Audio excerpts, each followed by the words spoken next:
السلام علیکم ورحمۃ اللہ وبرکاتہ۔ وعلیکم السلام ورحمۃ اللہ وبرکاتہ۔ کیسی ہیں میری پیاری پیاری سسٹرز؟ آئی ہوپ کہ الحمدللہ رب العالمین ہم ایک بہت ہی خوبصورت عبادت سے بھرا ہوا مہینہ گزار کے آ رہے ہیں۔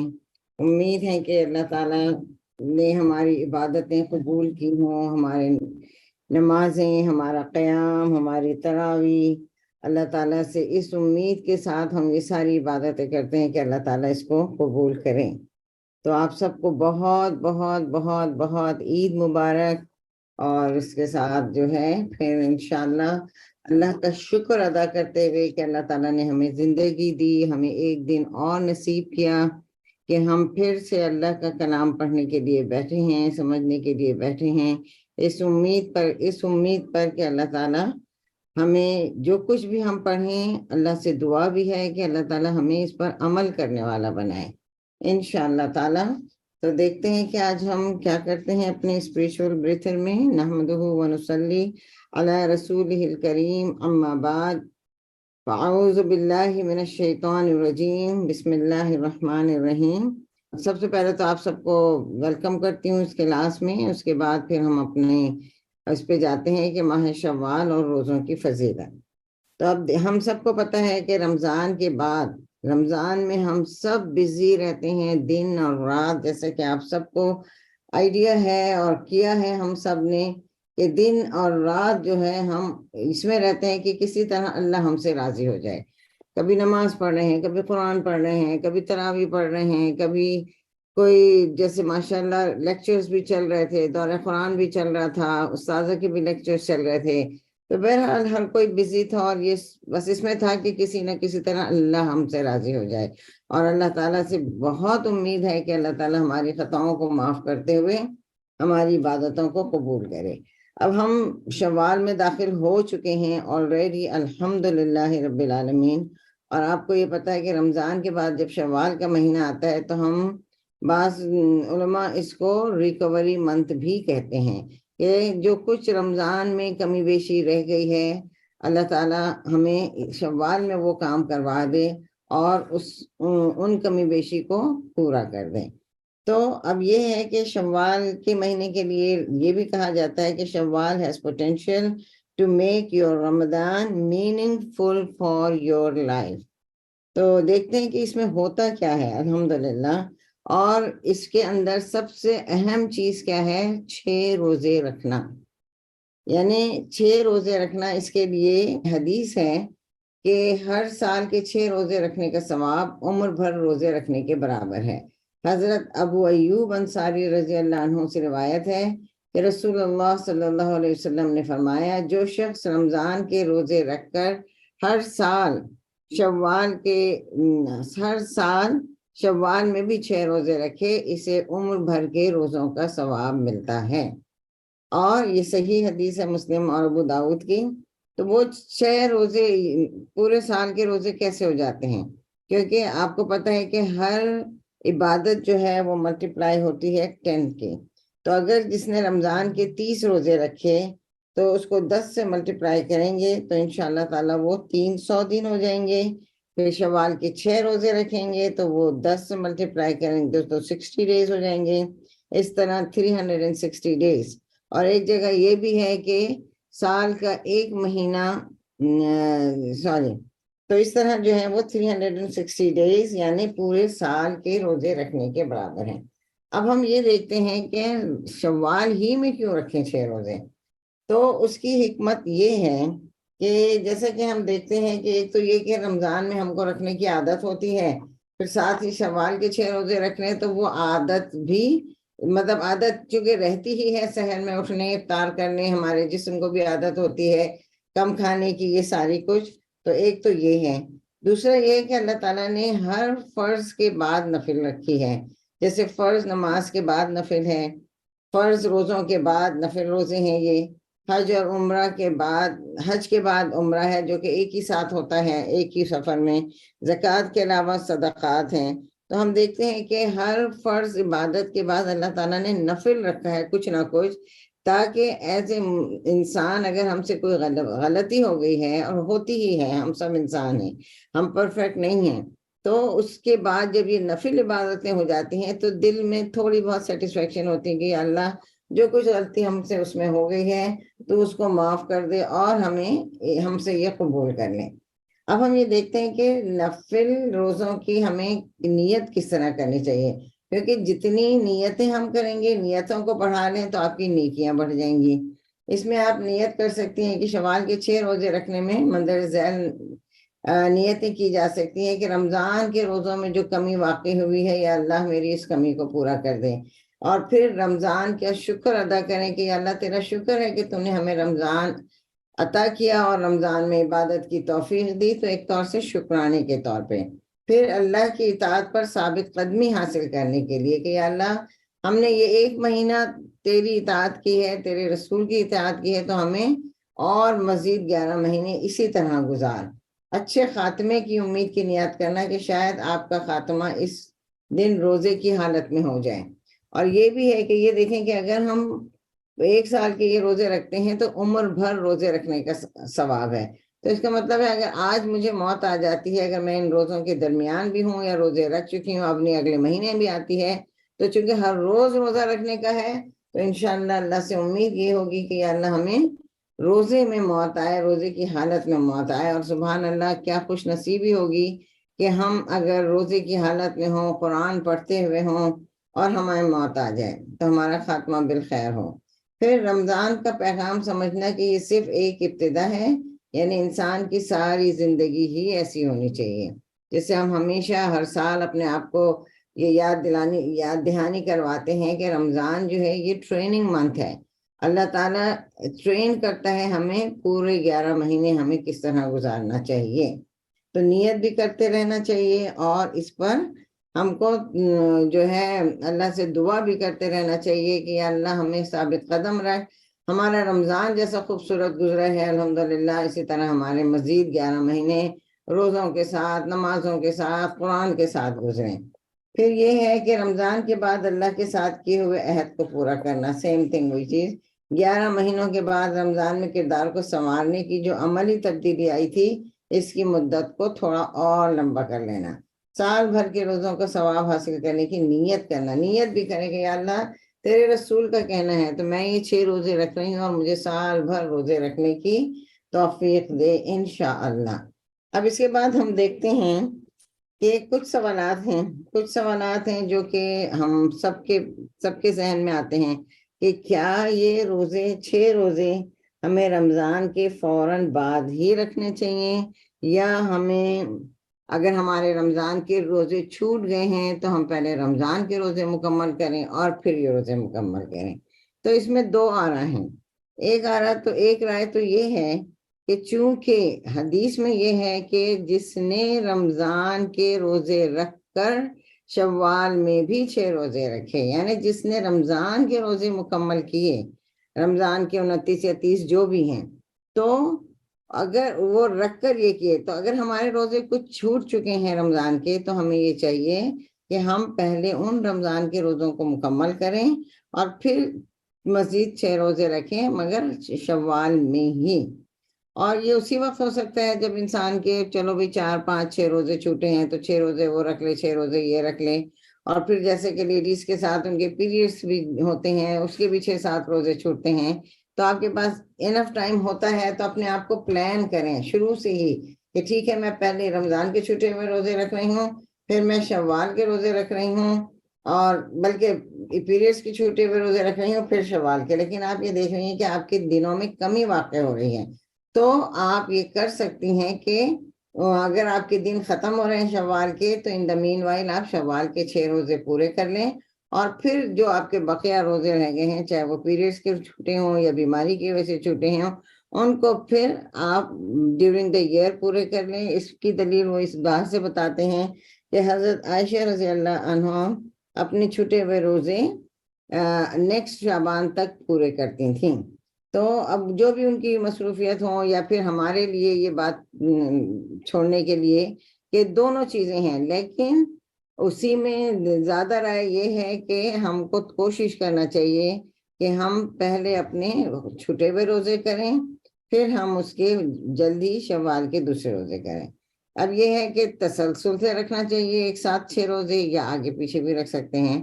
تسلسل سے بھی رکھا جا سکتا ہے اور آگے پیچھے بھی رکھ سکتے ہیں۔ اور آگے پیچھے رکھنے کے لیے سب سے بہترین چیز یہ ہے کہ کوشش کریں کہ منڈے اینڈ تھرسڈے رکھیں، جو کہ منڈے تھرسڈے حضور صلی اللہ علیہ وسلم عام دنوں میں بھی رکھتے تھے، سارا سال بھی رکھتے تھے۔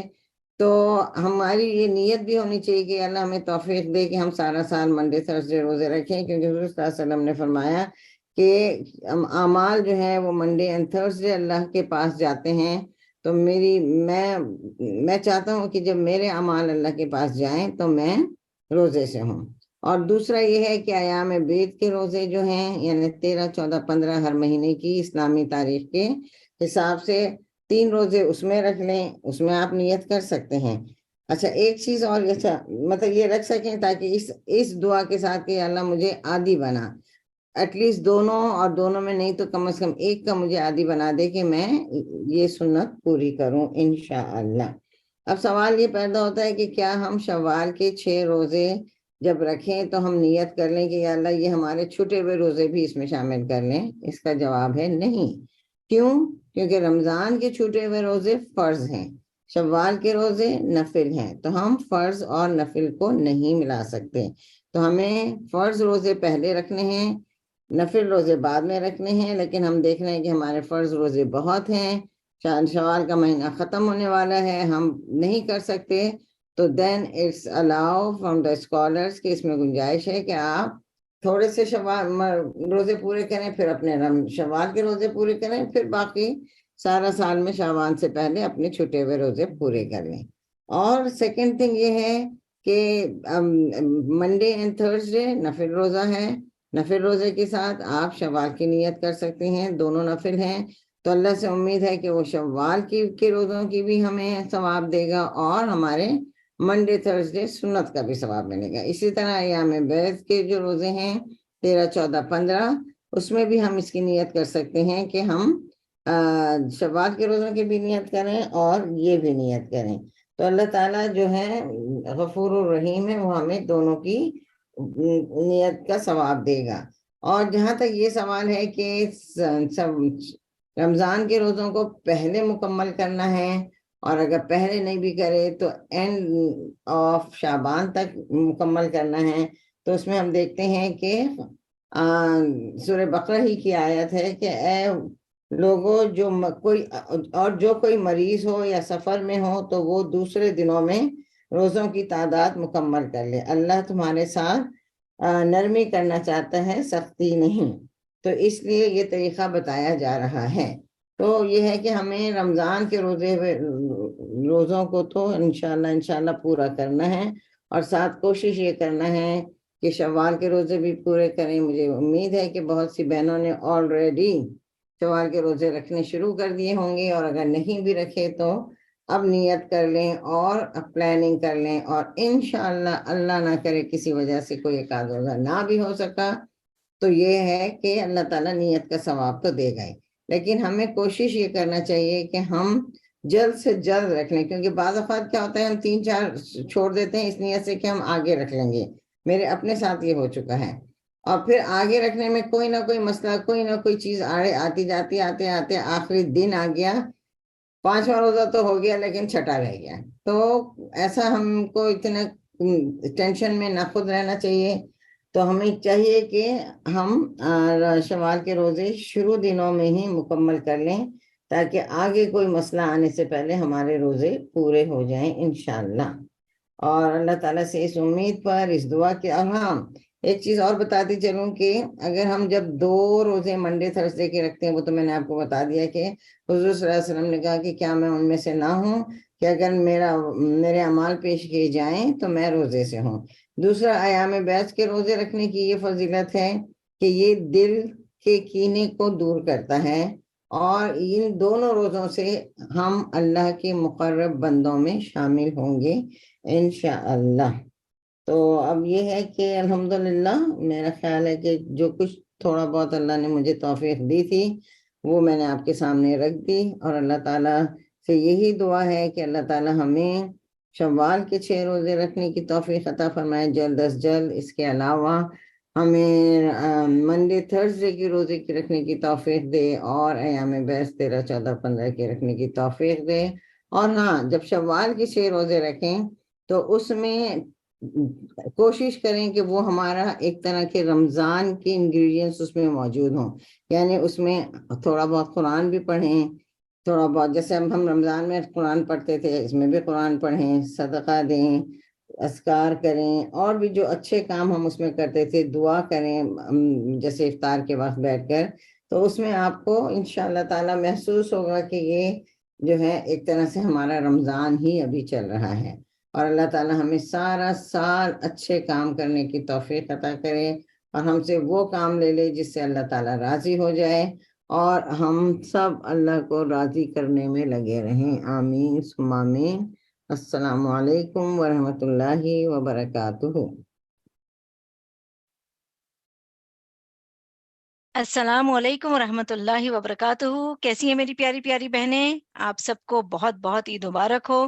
امید کرتی ہوں کہ آپ سب لوگوں کی عید بہت اچھی گزری ہوگی، آپ نے اپنی فیملیز کے ساتھ انجوائے کیا ہوگا، اور خیر و عافیت کے ساتھ آپ نے عید کی بھی برکتیں سمیٹی ہوں گی انشاءاللہ۔ اب ہم اپنے آگے کلاس میں بڑھتے ہیں ریسائٹیشن کے لیسن کی طرف۔ سسٹر سعدیہ سے ہم انشاءاللہ آج کی آیات کی ریسائٹیشن سنتے ہیں۔ بسم اللہ۔ السلام علیکم ورحمۃ اللہ وبرکاتہ۔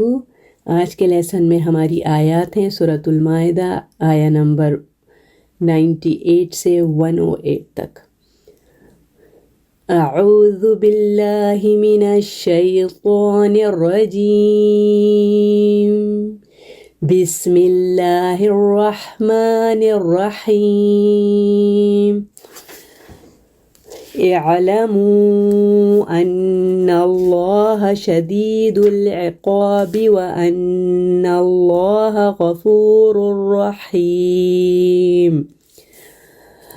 ما علی الرسول الا البلاغ واللہ یعلم ما تبدون وما تکتمون۔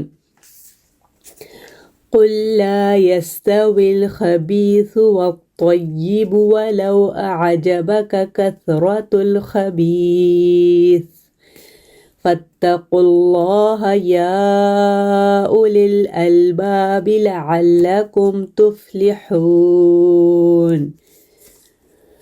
يا أيها الذين آمنوا لا تسألوا عن أشياء إن تبد لكم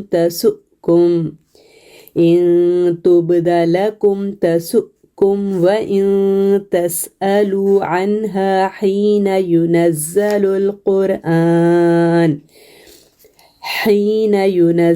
القرآن تبد لكم عفى الله عنها والله غفور حليم۔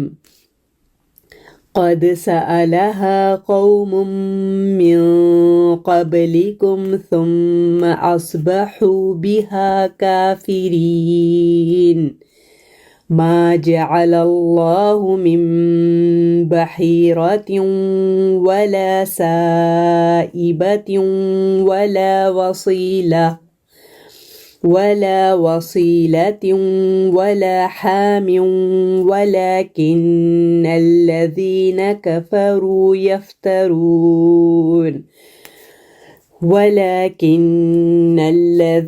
كفروا يفترون على الله الكذب وأكثرهم لا يعقلون۔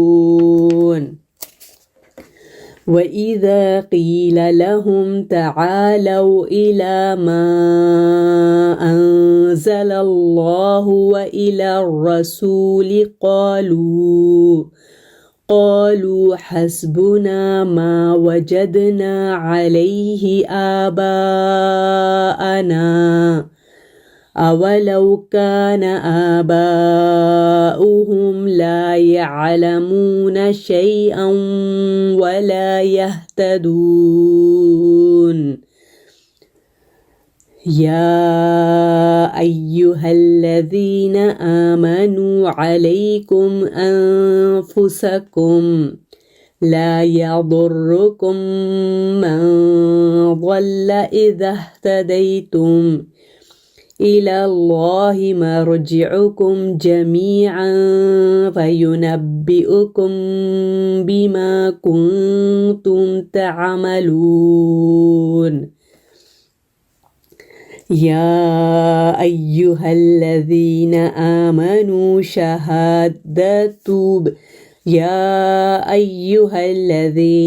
آمنوا شهادة بينكم إذا حضر أحدكم الموت حين الوصية اثنان ذوى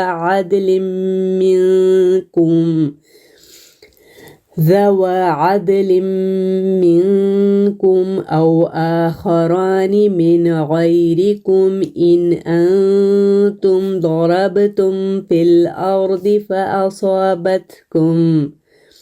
فأصابتكم مصيبة الموت تحبسونهما من بعد الصلاة فيقسمان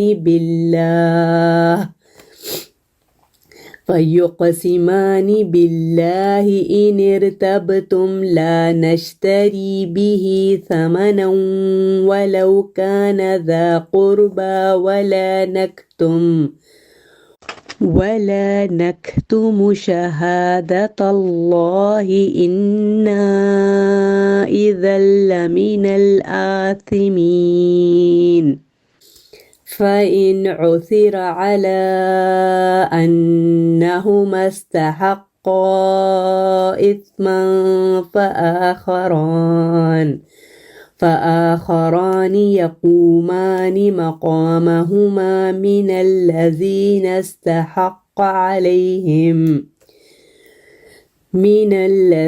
استحق عليهم الأوليان فيقسمان بالله لشهادتنا أحق من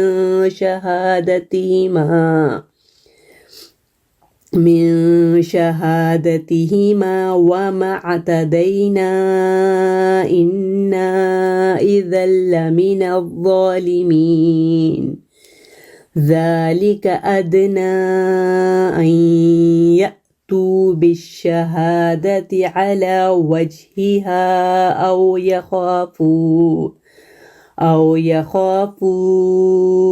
أن ترد أيمان بعد أيمانهم واتقوا الله واسمعوا والله لا يهدي القوم الفاسقين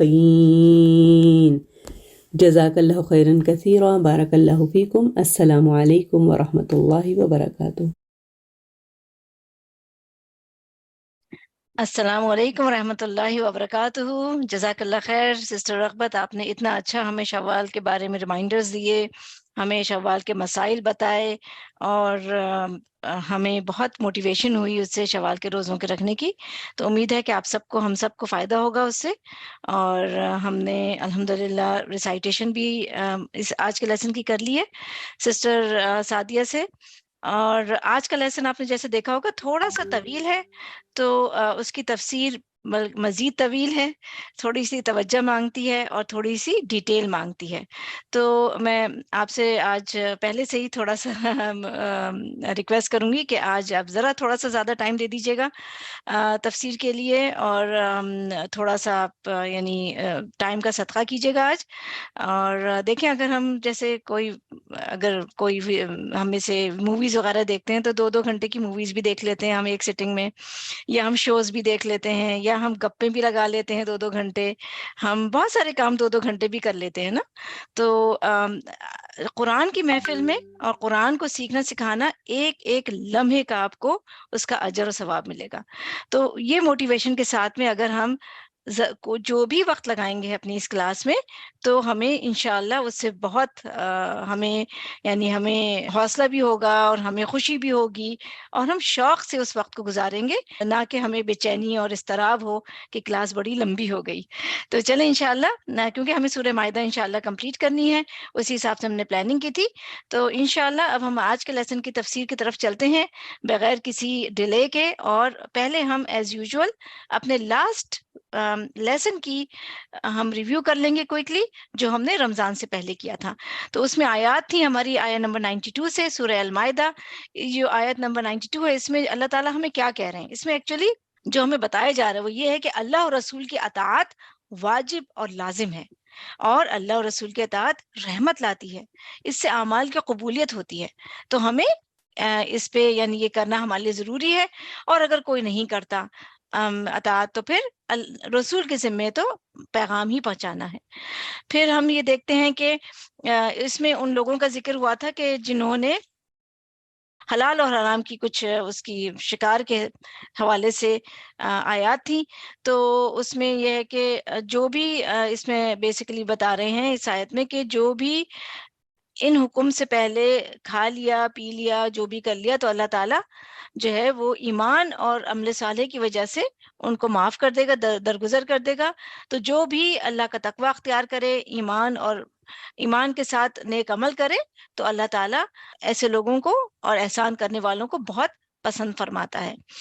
آگے ہم دیکھتے ہیں کہ یہاں پہ جو ہے وہ شکار سے متعلق کچھ آیات ہیں، تو وہ ہم نے دیکھی تھی کہ اس میں کچھ احکامات ہیں کہ مطلب یہ کہ اللہ تعالیٰ نے بتایا کہ تمہیں شکار کے ذریعے ہم آزمائیں گے کہ تمہارے لیے ہر چیز بہت آسان ہو جائے گی، لیکن پھر بھی کیا تم اللہ تعالیٰ کے حکم کی اطاعت کرتے ہو یا نہیں، وہ اللہ تعالیٰ پھر اس کو دیکھے گا۔ اور یہاں پہ بھی وہ احرام کی حالت میں شکار کرنے سے متعلق جو ہیں وہ احکامات ہیں جو کہ ہم نے لاسٹ کلاس میں دیکھے تھے۔ اس کے بعد اس آیت میں آیت نمبر 96 میں جو ہے وہ بتایا گیا تھا کہ جو سمندر کا شکار ہے وہ حلال ہے، اور جو خشکی کا لینڈ کا جو شکار ہے وہ حرام ہے احرام کی حالت میں، اور اس کا ہمیں پتہ چلتا تھا اس حکم کا۔ اور پھر آیت نمبر 97 میں اللہ تعالیٰ نے ہمیں چند چیزوں کی حرمت کا یہاں پہ ذکر ہوا کہ کعبہ، بیت اللہ جیسے بیت الحرام اور شہر الحرام یعنی جو حرام مہینے ہیں، پھر جو ہدی کے جانور ہیں قربانی کے، تو ان سب کی حرمت کا ذکر کیا ہے۔ اللہ تعالیٰ نے کہا ہے کہ یعنی یہاں اس سے ہمیں پتہ چلتا ہے کہ جو حرمات ہیں اللہ تعالیٰ نے جو ہمارے لیے رکھی ہیں ان کا احترام کرنا اور ان کی پاسداری کرنا ہم پہ فرض ہے، اور اگر جو نہیں کرتا تو پھر اللہ تعالیٰ تو ہر چیز کا علم رکھتا ہی ہے۔ آج اس وقت اب ہم چلیں گے انشاءاللہ اپنے آج کے لیسن کی طرف۔ آیت نمبر 98 سے ہمارا آغاز ہوگا۔ بسم اللہ الرحمن الرحیم۔ رب اشرح لی صدری ویسر لی امری واحلل عقدۃ من لسانی یفقہوا قولی اللہم فقہنا فی الدین آمین۔ اعلموا ان اللہ شدید العقاب وان اللہ غفور رحیم۔ جان لو بے شک اللہ تعالیٰ سخت سزا والا ہے، اور بے شک اللہ تعالیٰ بہت بخشنے والا اور نہایت رحم کرنے والا ہے۔ Know that Allah is severe in punishment and that He is all forgiving, most merciful۔ تو آیت شروع ہوتی ہے اعلموا، جان لو، علم حاصل کرو، اس چیز کو معلوم کرو، اس کو انڈرسٹینڈ کرو۔ کیا؟ ان اللہ شدید العقاب، یعنی یہ بات ہر پرسن کو اچھی طرح جان لینی چاہیے کہ وہ کون سے امور اور ڈیڈز ہیں جن پر اللہ تعالیٰ پنشمنٹ دیتا ہے، تاکہ ان چیزوں سے بچا جا سکے، اور یہ نالج ایکوائر کرو اور پھر اس پر عمل بھی کرو۔ تو یہ علم حاصل کرنا اور اس کا جاننا ہم پر واجب اور اوبلیگیٹڈ ہے، تاکہ ہم کہیں اگنورنس میں، لا علمی میں اللہ کی پکڑ میں نہ آ جائیں۔ تو اللہ تعالیٰ ہمیں ہمارے گناہوں پر پکڑتا بھی ہے، اور عقاب کا معنی بھی کسی گناہ کے بعد اس کی سزا دینا ہے، یعنی فالو اپ آف پینلٹی۔ تو یہاں ہمیں اللہ تعالیٰ کی طاقت، اس کی اتھارٹی اور قدرت کا بھی احساس ہوتا ہے۔ اور آگے پھر کیا فرمایا؟ یہ بھی جان لو کہ ان اللہ غفور الرحیم، اللہ تعالیٰ گناہوں، شارٹ کمنگز اور ہماری خطاؤں کو معاف کرنے والا اور رحم فرمانے والا بھی ہے۔ جب بندے اللہ کے حق میں کمی کر جاتے ہیں اور پھر اللہ کی طرف پلٹتے ہیں، ریپینٹ کرتے ہیں، تو اللہ تعالیٰ انہیں فارگیو بھی کر دیتا ہے۔ تو جب بھی اللہ تعالیٰ کا فعل امر آرڈر کے ساتھ یعنی اللہ تعالیٰ فعل امر کے ساتھ بات کرتے ہیں، جیسے یہاں پہ آیا ہے اے علمو، یہ ایک حکم ہے، تو وہ حکم بہت امپورٹنٹ ہوتا ہے، اور یہاں اسی بات کو مائنڈ میں انگرین کرنے کے لیے اس طرح سے ہمیں سمجھایا جا رہا ہے تاکہ یہ بات ہمارے دلوں میں بیٹھ جائے۔ تو رحمت اللہ تعالیٰ کی صفت ہے، کوالٹی ہے، اور عذاب دینا یعنی پنشمنٹ دینا اس کا فعل ہے، ایکشن ہے۔ تو اللہ تعالیٰ کس کو سزا دیتا ہے؟ نافرمانوں، ڈس اوبیڈینس کو، اور فرگیو کس کو کرتا ہے؟ اطاعت گزاروں اور اوبیڈینس کو۔ اور اس میں ایک پوائنٹ یہ بھی ہے کہ اللہ تعالیٰ ڈس اوبیڈینس کو صرف پنشمنٹ ہی نہیں دیتا بلکہ شدید العقاب یعنی موسٹ سیویئر ریٹریبیوشن دیتا ہے۔ یعنی جو انٹینشنلی اللہ کے حکم کے اگینسٹ کام کرے، چاہے وہ کوئی حرام کام کرے، یعنی کوئی حرام کام کرے یا کسی اہم کام یا اوبلیگیشن کو چھوڑ دے، جیسا کہ ہم دیکھتے ہیں کہ سورہ بروج میں آتا ہے کہ ان بطش ربک لشدید، بے شک آپ کے رب کی پکڑ بہت سخت ہے۔ تو جب کوئی بندہ ایسا کام کرتا ہے جو کہ اللہ کو ناراض کرنے والا ہے، اس کی نافرمانی کرنے والا ہے، تو پھر انسان کو یہ بھی یاد رکھنا چاہیے۔ تو اللہ تعالیٰ انسان کے گناہوں کی وجہ سے اس کو پکڑتا ہے، جیسا کہ ہم سورہ آل عمران میں پڑھ چکے ہیں، فَأَخَذَهُمُ اللَّهُ بِذُنُوبِهِمْ وَاللَّهُ شَدِيدُ الْعِقَابِ، اللہ نے انہیں یعنی آل فرعون کو ان کے گناہوں کی وجہ سے انہیں پکڑا، اور وہ سیویئر پنشمنٹ دینے والا ہے۔ اللہ تعالیٰ ان لوگوں کو بھی سزا دیتا ہے جو اس کی آیات کو ڈینائی کرتے ہیں، جیسے کہ آتا ہے قرآن میں، یقیناً وہ لوگ جنہوں نے اللہ کی آیات کا انکار کیا ان کے لیے سخت عذاب ہے، اور اللہ تعالیٰ بہت زبردست ہے، انتقام لینے والا ہے۔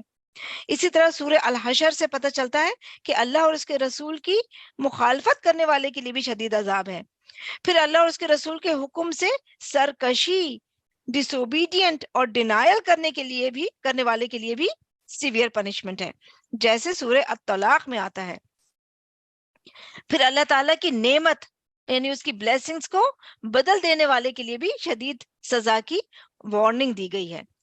پھر تکبر یعنی پرائڈ کرنے والوں کے لیے بھی اللہ تعالیٰ کی طرف سے ٹورمنٹ اور عذاب کی وارننگ ہے، جیسے قارون کے بارے میں ہم دیکھتے ہیں۔ آپ سے نے فرمایا کہ ایک پرسن 2 چادریں پہن کر اکڑ اکڑ کر پرائڈ فلی چل رہا تھا اور اپنے آپ میں بہت اترا رہا تھا، تو اللہ تعالیٰ نے اسے زمین میں دھسا دیا۔ He buried him in sand، اور وہ قیامت تک کنٹینیوسلی زمین میں دھستا رہے گا۔ استغفر اللہ۔ اسی طرح اللہ تعالیٰ کی نصیحت اور اس کی ایڈوائس کو فراموش اور اگنور کرنے والوں اور نافرمانوں یعنی ڈس اوبیڈینس کے لیے بھی سزا کی بات قرآن مجید میں کی گئی ہے۔ فرعون، قارون اور سرکش بستیوں یعنی ڈیویٹڈ نیشنز کا جن کا ذکر قرآن میں ہم پڑھتے ہیں، ان کا انجام بھی ہمارے سامنے ہے۔ اور اس کے ساتھ ساتھ اللہ تعالیٰ معاف کرنے والا اور درگزر کرنے والا بھی ہے۔ جب انسان توبہ یعنی اور ریپینٹنس کرتا ہے، یعنی غافر الذنب وقابل التوب ہے، اللہ تعالیٰ نے اپنی ذات پر رحمت کو لازم کر لیا ہے، اس کی رحمت نے ہر چیز کو گھیر لیا ہے، اس کی رحمت یعنی اس کی مرضی اس کے غضب پر حاوی ہے، جس کو چاہتا ہے فارگیو کر دیتا ہے۔ مگر سوچنے کی اور جاننے کی بات یہ ہے کہ اللہ تعالیٰ کن لوگوں کے لیے غفور الرحیم ہے، اور یہ بھی ہمیں قرآن مجید سے پتہ چلتا ہے کہ اللہ تعالیٰ ایمان لانے والوں اور تقوی والوں کے لیے غفور الرحیم ہے۔ اسی طرح اللہ اور اس کے رسول کی اطاعت اور اوبیڈینس کرنے والوں کے لیے، اللہ سے ڈرنے والوں اور فرائض اور اوبلیگیشنز ادا کرنے والوں کے لیے رحمت کا وعدہ ہے۔ پھر نیکی کا حکم دینے والے، والوں کے لیے اور برائیوں سے یعنی ایول سے روکنے والوں کے لیے، اللہ کے راستے میں جہاد کرنے والوں اور میجر سنس اور بے حیائی سے بچنے والوں کے لیے، گناہوں پر اصرار اور انسسٹ نہ کرنے والوں کے لیے، استغفار کرنے والوں کے لیے جو ہے وہ بھی بخشش اور فرگیونیس کا وعدہ ہے۔ پھر اسی طرح توبہ کرنے والے، گڈ ڈیڈز کرنے والے، اصلاح کرنے والے، اللہ کی طرف رجوع کرنے والے اللہ کی رحمت کے امیدوار ہوتے ہیں۔ یہی ایمان کی سائن ہے۔ اللہ تعالیٰ کی رحمت سے مایوس نہ ہو اور نہ ہی ایسے کاموں کی کرنے کی جرت کرے، ڈیر کرے جس پر اللہ تعالیٰ غضبناک اور ڈسپلیزڈ ہوتے ہیں۔ تو نہ انسان صرف رحمت کی امید رکھے اور نہ صرف خوف میں مبتلا رہے۔ سورہ الاعراف میں فرمایا، تم اسے خوف اور امید کے ساتھ پکارو، بے شک اللہ کی رحمت محسنین کے بہت قریب ہے۔ تو رحمت کی امید انسان کو مایوسی اور ہوپلیسنس اور ڈپریشن سے بچاتی ہے، اور جو عذاب سے ڈرتا ہے وہ پھر بے خوف اور ڈیئرنگ نہیں ہوتا، وہ سنبھل کر ہی چلتا ہے۔ ابن قیم رحم اللہ کہتے ہیں کہ دل پر اگر امید یعنی ہوپ غالب آ جائے تو دین بگڑ جاتا ہے۔ تو رحمت کی امید سے پہلے عذاب کا خوف ہونا چاہیے، جیسا کہ ہم اس آیت میں دیکھتے ہیں کہ پہلے یہ کہا کہ ان اللہ شدید العقاب، پہلے اس کو اللہ تعالیٰ کی سزا سے ڈرایا گیا اور اس کے بعد کہا گیا کہ وہ غفور الرحیم ہے۔ تو خوف گناہوں سے روکتا ہے اور فرائض کی ادائیگی سے امید قائم رہتی ہے۔ تو اتنا ڈرنا فرض ہے جس سے انسان گناہوں سے اور فضول کاموں سے بچ جائے اور اپنے فرائض انجام دے سکے، یعنی یہ اس کو ڈر ہو کہ میں فرائض انجام نہیں دوں گا تو میری پکڑ ہوگی، بلکہ اس کے علاوہ نوافل پہ بھی توجہ دی جائے۔ لیکن مایوسی اور نا امیدی اور غم میں مبتلا نہ کرے، مطلب اتنا خوف نہ ہو۔ تو اللہ سے ڈر کر بندہ اللہ ہی کے دامن میں پناہ لیتا ہے، کیونکہ اس سے بچ کے کہاں جانا ہے۔ تو مومن کی یہ صفت ہوتی ہے، اور جب ایک مومن خشیت اللہ اختیار کرتا ہے تو یہ ایک بذات خود عبادت ہے۔ اور اسی طرح فرائض ادا کرنے اور نیکیوں پر اجر و ثواب کی امید رکھنا بھی فائدہ مند ہوتا ہے، لیکن کوئی بھی ایفرٹ نہ کرنا اور محض تمناؤں اور وشفل تھنکنگ کرتے رہنے سے کچھ حاصل نہیں ہوتا۔ آیہ نمبر 99، ما علی الرسول الا البلاغ، نہیں ہے رسول پر مگر پہنچا دینا۔ The messenger's duty is only to deliver the message۔ تو البلاغ اصل میں البلوغ ہے، اور اس کا مطلب ہوتا ہے پہنچانا۔ اسی سے ورڈ بلاغت ہے، جس کا مطلب ہے کہ ورڈ کی میننگ کو اچھی صورت میں دل تک پہنچانا۔ تو اللہ تعالیٰ نے جو رسول بھیجے ہیں یا نبی صلی اللہ علیہ وسلم کو جو بھیجا، تو ان کا کام رسالت اور میسج کو لوگوں تک ڈلیور کرنا تھا۔ جہاں تک لوگوں کی ہدایت اور گائیڈنس کا تعلق ہے تو وہ رسول کے ذمے نہیں ہے، اور نہ ہی کسی دائی کے ذمے ہے۔ ان کے ذمے دل تک اترنے والی دعوت کے ذریعے اللہ کی طرف بلانا ہے، اور ہدایت دینا اللہ کے ذمے ہے۔ آگے فرمایا واللہ یعلم ما تبدون وما تکتمون، اور اللہ تعالیٰ جانتا ہے جو تم ظاہر کرتے ہو اور جو تم چھپاتے ہو۔ And Allah fully knows what you reveal and what you conceal۔ اللہ تعالیٰ انسان کے ہر قول اور فعل یعنی اس کی اسپیچ اور اینڈ ایکشنز کو جانتا ہے۔ اسی طرح جو تم دل میں چھپاتے ہو، ہائڈ کرتے ہو، یعنی قلبی اعمال اور تمہاری تھاٹس، وہ بھی اللہ تعالیٰ کو پتہ ہے، یعنی اللہ تعالیٰ وسوسوں کو بھی جانتا ہے۔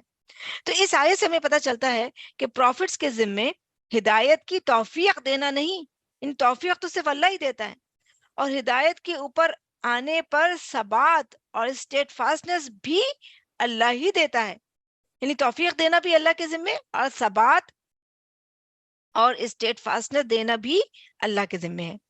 پروفٹ یا مبلغ یعنی جو پریچر ہے، ان کے ذمے حق بات اور اللہ کا میسج ڈلیور کرنا ہے اچھے طریقے سے۔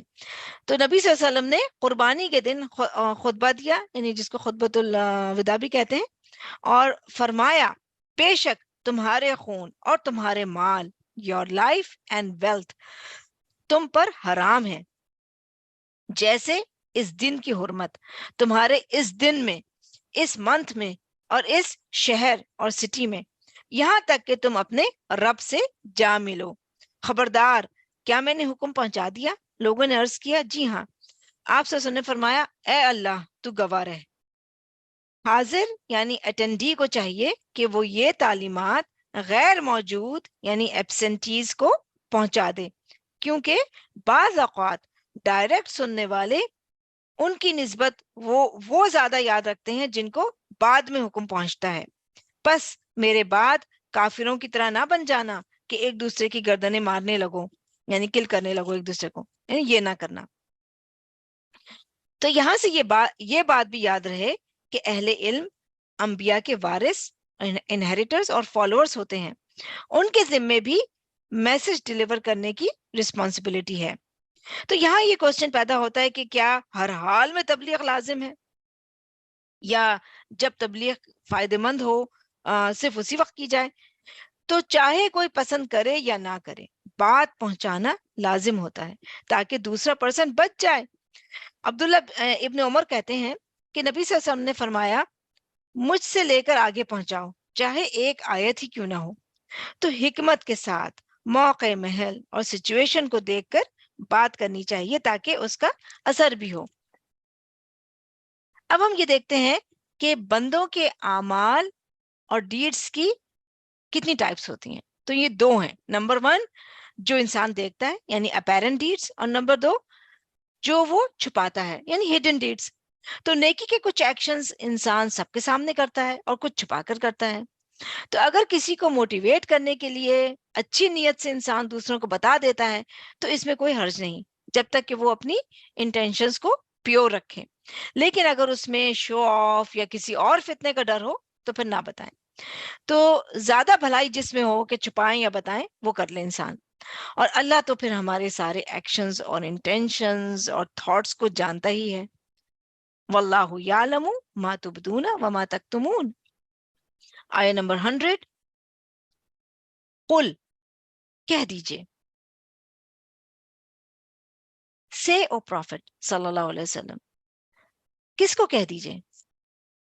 ہر اس پرسن کو جسے یہ بات فائدہ دے، جو سنے آپ صلی اللہ علیہ وسلم سے، جس تک بھی یہ بات پہنچے، کیا کہہ دیجئے؟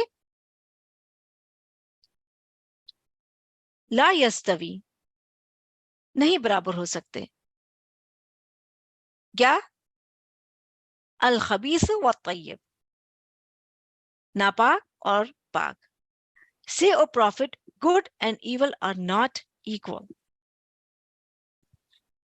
تو خبیث ہر خراب یعنی بیڈ تھنگ کو کہتے ہیں، یعنی خبیث جو ہے نا وہ ہر خراب چیز کی کوالٹی یعنی جو ہوتی ہے وہ خبیث ہے۔ تو کہا جاتا ہے کہ جیسے اس طرح سے بولا جاتا ہے کہ اس کا ٹیسٹ خبیث ہے، اس کا کلر خبیث ہے یعنی بیڈ ہے، اس کا کام خبیث ہے۔ تو گھٹیا اور نکمی یعنی یوز لیس، ڈیفیکٹیو، ابونیمیبل چیز کو خبیث کہتے ہیں، چاہے وہ ظاہری ہو یا حسی، یعنی اپیرنٹ ہو یا ہڈن ہو۔ اور اس کا تعلق عقیدے سے بھی ہوتا ہے اور اس کا تعلق افعال اور ایکشن سے بھی ہوتا ہے۔ ابن عربی کہتے ہیں کہ عرب کی ڈکشنری میں خبث کا ورڈ ناپسندیدہ یعنی ناٹ لائکبل چیزوں کے لیے یوز ہوتا ہے۔ فار ایگزامپل، جس اسپیچ میں گالیاں، کرس ورڈز ہوں وہ خبیث ہوتا ہے۔ جن لوگوں کے اندر شرک یا کفر پایا جاتا ہے وہ اس کی وجہ سے خباثت کا شکار ہیں۔ اگر کھانے میں خباثت اور امپیورٹی پائی جاتی ہو تو وہ حرام ہے۔ اسی طرح ڈرنکس میں سے الکوہل وغیرہ یعنی آپ دیکھیں کہ وہ ہارمفل بھی ہے اور حرام بھی۔ اور طیب ہر وہ چیز ہوتی ہے جسے ہمارے حواس خمسہ یعنی 5 سینسز یا انسان کی طبیعت لذیذ سمجھتی ہے، جو نقصان دینے اور خباثت سے پاک ہوتی ہے۔ تو یہ نہیں ہے کہ اگر ہمیں کوئی چیز اچھی، ٹیسٹی اور اٹریکٹیو لگے تو وہ طیب ہوگی، نہیں، وہ گھٹیا کاموں سے پاک اور فضیلت والے کاموں سے مزین ہو۔ اس کا ریلیشن شپ انسان کی نیچر اور طبیعت اور نفس سے بھی ہوتا ہے۔ ابن جوزی کہتے ہیں کہ قرآن میں طیب اور خبیث 3 معنوں میں بیان کیا گیا ہے۔ نمبر 1 بمعنی حلال و حرام، جیسے سورہ نساء میں آتا ہے وَلَا تَتَبَدُّلُ الْخَبِيثَ بِالطَّيِّبِ، کہ تم خبیث کو طیب سے نہ بدلو۔ نمبر 2 بمعنی کافر اور مومن، جیسا کہ آتا ہے سورہ آل عمران میں حَتَّى يَمِيزَ الْخَبِيثَ مِنَ الطَّيِّبِ۔ نمبر 3 کلمہ کفر اور کلمہ اسلام، جیسے کلمہ طیبہ اور کلمہ خبیثہ، سورہ ابراہیم میں آتا ہے ضرب اللہ مثلا کلمۃ طیبۃ۔ تو کلمہ طیبہ کیا ہے؟ لا الہ الا اللہ۔ اور کلمہ خبیثہ کیا ہے؟ جو کفر کا کلمہ ہوتا ہے۔ تو اس آیت میں خبیث اور طیب سے مراد کیا ہے؟ تو کوئی بھی چیز جو ان معیارات یعنی جو کنڈیشنز جو ہم نے ابھی بیان کی ہیں ان پہ پوری اترے، وہ خبیث اور طیب ہے۔ تو یہاں پہ کیا کہا جا رہا ہے کہ خبیث اور طیب ایک جیسے نہیں ہوتے، خواہ وہ لوگ ہوں یعنی پیپل ہوں، یا ڈیڈز ہوں، اعمال ہوں، خواہ وہ کوئی چیز ہو۔ خبیث خبیث ہے اور طیب طیب ہے۔ اعمال میں آپ دیکھیں کہ جیسے اللہ کے لیے سجدہ کرنا ایک طیب اور پاکیزہ عمل ہے، لیکن کسی بت اور آئیڈل کے آگے سر جھکانا خبیث عمل ہے۔ چیزوں میں آپ دیکھیں تو مثلا کسی فروٹ کا جوس نکال کر پیتے ہیں تو وہ طیب ہے، مگر اسی کو آپ فرمنٹ کر کے ایک انٹاکسیکیٹڈ یا نشہ آور چیز بنا لیتے ہیں اور پھر پیتے ہیں تو وہ خبیث ہو جاتا ہے۔ لوگوں کی ایگزامپل میں ایک وہ ہے جو لوگوں کے لیے اچھی اوپینین رکھتا ہے، خوشگمانی سے کام لیتا ہے، اور ایک وہ ہے جو غیبت اور بیک بائٹنگ کرتا ہے۔ دونوں میں بڑا فرق ہے۔ ایک کی زبان اچھی بات بولتی ہے، دوسرے کی زبان جھوٹ بولتی ہے، فضول باتیں کرتی ہے اور لوگوں کو اذیت اور ہرٹ کرتی ہے، تو وہ خبیث ہے۔ تو خبیث اور طیب، پیور اینڈ امپیور، اوبیڈینٹ اور ڈس اوبیڈینٹ، اگنورنٹ یعنی جاہل اور عالم ایکول نہیں ہے۔ سنت کو فالو کرنے والے اور سنت کو ابینڈن کرنے والے برابر نہیں ہیں۔ حلال مال اور حرام مال برابر نہیں ہے۔ تو طیب یعنی پیور اور حلال مفید اور بینیفیشل چیز ہوتی ہے، اور خبیث اور حرام اس میں نقصان یعنی ہارم چھپا ہوا ہوتا ہے۔ ابن قیم رحم اللہ کہتے ہیں کہ اللہ تعالیٰ نے خوش نصیبی اور بدبختی کی ایک سائن بتائی ہے۔ خوش نصیب پاکیزہ ہوتا ہے اور اس کے ساتھ صرف پاکیزہ پیور چیز ہی مناسبت رکھتی ہے۔ ایسا پرسن صرف پاکیزہ اعمال کرتا ہے اور اس سے پاکیزہ چیزیں ہی صادر ہوتی ہیں، اور وہ صرف پاکیزہ کے ساتھ ہی گل مل کر رہتا ہے۔ اس کا انٹرسٹ بھی پاکیزہ چیزوں میں ہوتا ہے، جبکہ بدبخت انسان ناپاک ہوتا ہے اور اس سے ناپاک ایکشنز صادر ہوتے ہیں، اس سے خباثت ہی پھوٹتی ہے، منہ کھولتا ہے تو بیڈ ورڈز ہی بولتا ہے، الزام تراشیاں ہی کرتا ہے، ظلم ہی ڈھاتا ہے، تکلیف ہی دیتا ہے۔ اور جس کا دل پاکیزہ ہوتا ہے اس کی زبان بھی پاکیزہ ہوتی ہے، اس کا ہر کام اور اس کی ہر بات خیر کی طرف ہی لے جاتی ہے۔ تو طیب اور خبیث سیم نہیں۔ قرآن میں آتا ہے کیا وہ شخص جو مومن ہو اس کی طرح ہو سکتا ہے جو نافرمان ہو؟ یہ دونوں ایکول نہیں ہو سکتے۔ تو متقی اور مجرم وہ بھی برابر نہیں ہو سکتے۔ اسی طرح تقوی والے اور فسق و فجور کرنے والے، بدکار یعنی جو ہوتے ہیں وہ برابر نہیں ہوتے۔ تو نیک و بد ایکول اور سیم نہیں ہو سکتے۔ جو اللہ کو جانتا ہے، اللہ کی معرفت رکھتا ہے اور اس پر ایمان بھی لاتا ہے، اور وہ جو اللہ کو نہیں جانتا اور ایمان بھی نہیں لاتا، وہ برابر نہیں ہو سکتے۔ اسی طرح صاحب بصیرت اور اندھا بلائنڈ برابر نہیں ہوتے۔ بد کردار اور نیک کردار نیک سیرت انسان ایکول نہیں ہوتا، اور ان کا انجام اور اینڈنگ بھی سیم نہیں ہوتی۔ تو اللہ تعالیٰ طیب کو پسند کرتا ہے اور خبیث کو ناپسند اور ڈس لائک کرتا ہے۔ حدیث میں آتا ہے اللہ پاک اور پیور ہے، اور وہ پاک ہی چیزوں کو ایکسیپٹ کرتا ہے، چاہے وہ صدقہ خیرات میں سے ہو، چاہے کوئی بھی کام یعنی ہم کر رہے ہوں، وہ دیکھتا ہے کہ کس نیت سے کر رہے ہیں۔ نیت کے اندر اگر گڑبڑ ہے، مکس اپ ہے، نفاق ہے تو وہ اس کو قبول نہیں، اور وہ تو اللہ تعالیٰ تو فوراً جان لیتا ہے ہماری نیتوں. تو صرف پاکیزہ اعمال ہی اوپر چڑھتے ہیں اور قبول بھی ہوتے ہیں، چاہے وہ گفتگو ہو یا کوئی اور چیز ہو. تو جھوٹ، چغلی، بیڈ ورڈز سے ہمیں پرہیز کرنا چاہیے. اور پھر ہم دیکھتے ہیں کہ طیب چیز میں برکت بھی ہوتی ہے اور ناپاک غیر حلال مال میں برکت بھی نہیں ہوتی. یعنی سود، رشوت، چوری، دھوکہ یا کسی اور حرام طریقے سے مال کمایا ہو یا ظلم سے مال چھینا گیا ہو تو اسے برکت نہیں ہوتی. تو جنت پاکیزہ لوگوں کے لیے بنائی گئی ہے اور خبیث لوگوں کے لیے یعنی وہ نہیں ہے جنت. اور جہنم ساری گندی چیزوں کے لیے ہے. تو اصل میں چوائس کی بات ہے کہ ہماری چوائسز بہت کلین اور اعلیٰ ہونی چاہیے ہر معاملے میں. آگے بڑھتے ہیں، پھر فرمایا وَلَوْ أَعْجَبَكَ كَثْرَةُ الْخَبِيثِ، اگرچہ تمہیں اچھی لگے ناپاک کی کثرت. though you may be dazzled by the abundance of evil. تو بعض اوقات ایسا ہوتا ہے کہ کوئی شخص غلط کام کر رہا ہوتا ہے اور ملینز اس کو فالو کر رہے ہوتے ہیں. آپ دیکھیں سوشل میڈیا پر کن لوگوں کو سب سے زیادہ لائکس مل رہی ہیں؟ جو واہیات، فضول اور انڈیسنٹ باتیں اور کام کرتے ہیں. اور یہ انسانی ویکنس یعنی ہیومن ویکنس یا سائیکالوجی ہے کہ وہ اس بات پہ جج کرتا ہے کہ لوگوں کو کہ اس کے کتنے فالوورز ہیں.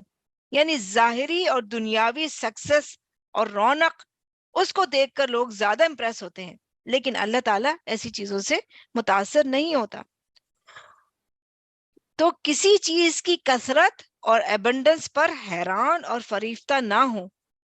اس میں پاکیزگی کتنی ہے یہ دیکھیں، کتنی وہ چیز جینون ہے یہ دیکھنا ہے ہمیں. اور قرآن سے ہمیں پتہ چلتا ہے کہ جنرلی اسپیکنگ طیب کی قلت اسکیرسٹی ہے اور خبیث اور امپیورٹی کی کثرت اور ابنڈنس ہے. انفارچونیٹلی جیسے اللہ تعالیٰ فرماتے ہیں قلیل ما ہم قلیل من عبادی الشکور، کہ ناکارہ لوگوں، directionless, aimless and useless people کی ابنڈنس ہے دنیا میں. جبکہ اللہ کا شکر ادا کرنے والے، اس کو ماننے والے، اس کی اطاعت کرنے والے کم ہیں. تو جو چیز پاک ہو، شریعت کے موافق ہو، چاہے وہ تھوڑی ہو، وہ بہتر ہے کمپیئر ٹو خبیث چیز کی ابنڈنس کے. یعنی تھوڑا اور حلال مال بہتر ہے اس کثیر مال سے جو اللہ سے غافل کر دے. پھر آگے فرمایا فاتقوا اللہ یا اولی الالباب، پس ڈرو اللہ سے اے عقل والو، لعلکم تفلحون، تاکہ تم فلاح پا جاؤ. So be mindful of Allah, O people of intellect, so you may be successful. تو انسان کو اپنے معاملات میں اللہ سے ڈرنے کی ضرورت ہے. اسی سے پھر طیب کی طرف رجحان بھی ہوتا ہے، انکلینیشن بھی. اور اولو الالباب یعنی عقل والے، پیپل آف انٹلیکٹ، جن کے اندر رشد، وزڈم اور بھلائی ہوتی ہے. تو جو واقعی عقل مند اور وائز ہیں وہی طیب اور خبیث میں ڈفرینشیٹ کر سکتے ہیں. ویسے دیکھیں تو نیچرلی ہر انسان کے اندر اچھے اور برے کی پہچان رکھ دی گئی ہے، لیکن اس بات پر ڈیسیژن اور رائٹ چوائس کون کرتا ہے؟ عقل مند. ابن عباس رضی اللہ عنہ فرماتے ہیں کہ کچھ لوگ نبی صلی اللہ علیہ وسلم سے مذاق کے طور پہ سوال کرتے تھے، مذاق اور جوک کر رہے ہو اور اس سے ایسی باتیں پوچھ رہے ہو جس کا تعلق رسالت سے نہیں ہے. تو اس پر پھر اللہ تعالیٰ نے یہ آیت نازل کی، فرمایا یا ایھا الذین آمنو، اے لوگو جو ایمان لائے ہو، لا تسألوا عن اشیاء ان تبد لکم تسؤکم، نہ تم سوال کرو ایسی چیزوں کے بارے میں اگر وہ ظاہر کر دی جائیں تمہارے لیے تو وہ تمہیں بری لگیں. O believers, do not ask about any matter which, if made clear to you, may disturb you. اہل ایمان کو یہاں پہ ایڈریس کر کے بے مقصد یوز لیس کوسچنس کرنے سے منع کیا گیا ہے. انس رضی اللہ عنہ کہتے ہیں کہ رسول اللہ صلی اللہ علیہ وسلم سے سوال کیے گئے، جب معاملہ مبالغے کی حد تک پہنچ گیا، یعنی بہت زیادہ فضول سوال ہونے لگے، تو آپ صلی اللہ علیہ وسلم ممبر پر تشریف لائے اور فرمایا آج تم مجھ سے جو بات بھی پوچھو گے میں تمہیں بیان کر دوں گا۔ اس وقت میں نے لیفٹ اور رائٹ دیکھا تو تمام صحابہ اپنے سر کپڑوں میں لپیٹے رو رہے تھے، انہیں سمجھ آ گئی تھی کہ آپ پریشان ہیں۔ اس دوران ایک آدمی کھڑا ہوگا جس کا اگر کسی سے جھگڑا یعنی ڈسپیوٹ ہوتا تو وہ اس کو غیر باپ کی طرف منسوب کر دیتا، یعنی گالی دیتا کہ حرام کی اولاد ہو۔ اس نے کہا اللہ کے رسول میرا باپ کون ہے؟ آپ صلی اللہ علیہ وسلم نے فرمایا تیرا باپ حذیفہ ہے۔ اس صورتحال کو دیکھ کر عمر رضی اللہ عنہ اٹھے اور کہنے لگے کہ ہم اللہ کے رب ہونے پر راضی ہیں، اسلام کے دین ہونے پر خوش ہیں، اور محمد صلی اللہ علیہ وسلم کے رسول ہونے پر شادمان اور ڈیلائٹڈ ہیں، اور اس فتنوں سے اللہ کی پناہ مانگتے ہیں۔ تو رسول اللہ صلی اللہ علیہ وسلم نے فرمایا میں نے خیر اور شر کے معاملے میں آج کے دن کی طرح کوئی دن نہیں دیکھا۔ میرے سامنے جنت اور دوزخ کی تصویر لائی گئی، یہاں تک کہ میں نے ان دونوں کو اس دیوار کے پیچھے دیکھا۔ قتادہ رضی اللہ عنہ اس حدیث کو بیان کرنے کے بعد اس آیت کا ذکر کرتے تھے۔ تو بے مقصد سوالات کرنے سے منع کیا گیا ہے، مگر با مقصد کوشچن کر سکتے ہیں جو آپ سے ریلیونٹ ہو، جس میں کسی کا فائدہ ہو۔ تو مطلب یہ ہے کہ اس چیز کے بارے میں سوال نہ کرو جس کے بعد تم پر تنقید اور سختی آ جائے۔ آگے فرمایا وَإِن تَسْأَلُوا عَنْهَا حِينَ يُنَزَّلُ الْقُرْآنُ تُبْدَ لَكُمْ، اور اگر تم سوال کرو گے ان کے بارے میں جس وقت نازل کیا جاتا ہے قرآن، وہ ظاہر کر دی جائیں گی تمہارے لیے۔ But if you inquire about what is being revealed in the Quran, it will be made clear to you۔ یعنی اگر جس وقت نبی صلی اللہ علیہ وسلم پر قرآن اتر رہا تھا، خاص طور سے اس زمانے کی بات ہے، کہ اگر تم اس وقت نبی صلی اللہ علیہ وسلم سے کچھ ایسے سوالات کرو گے تو اس کے بارے میں اگر قرآن میں کوئی حکم آ گیا تو پھر ممکن ہے کہ تمہیں وہ بات پسند نہ آئے، تو اس لیے بلا وجہ کے سوالات مت کرو۔ آگے فرمایا عفا اللہ عنہا، درگزر کیا اللہ نے ان سے۔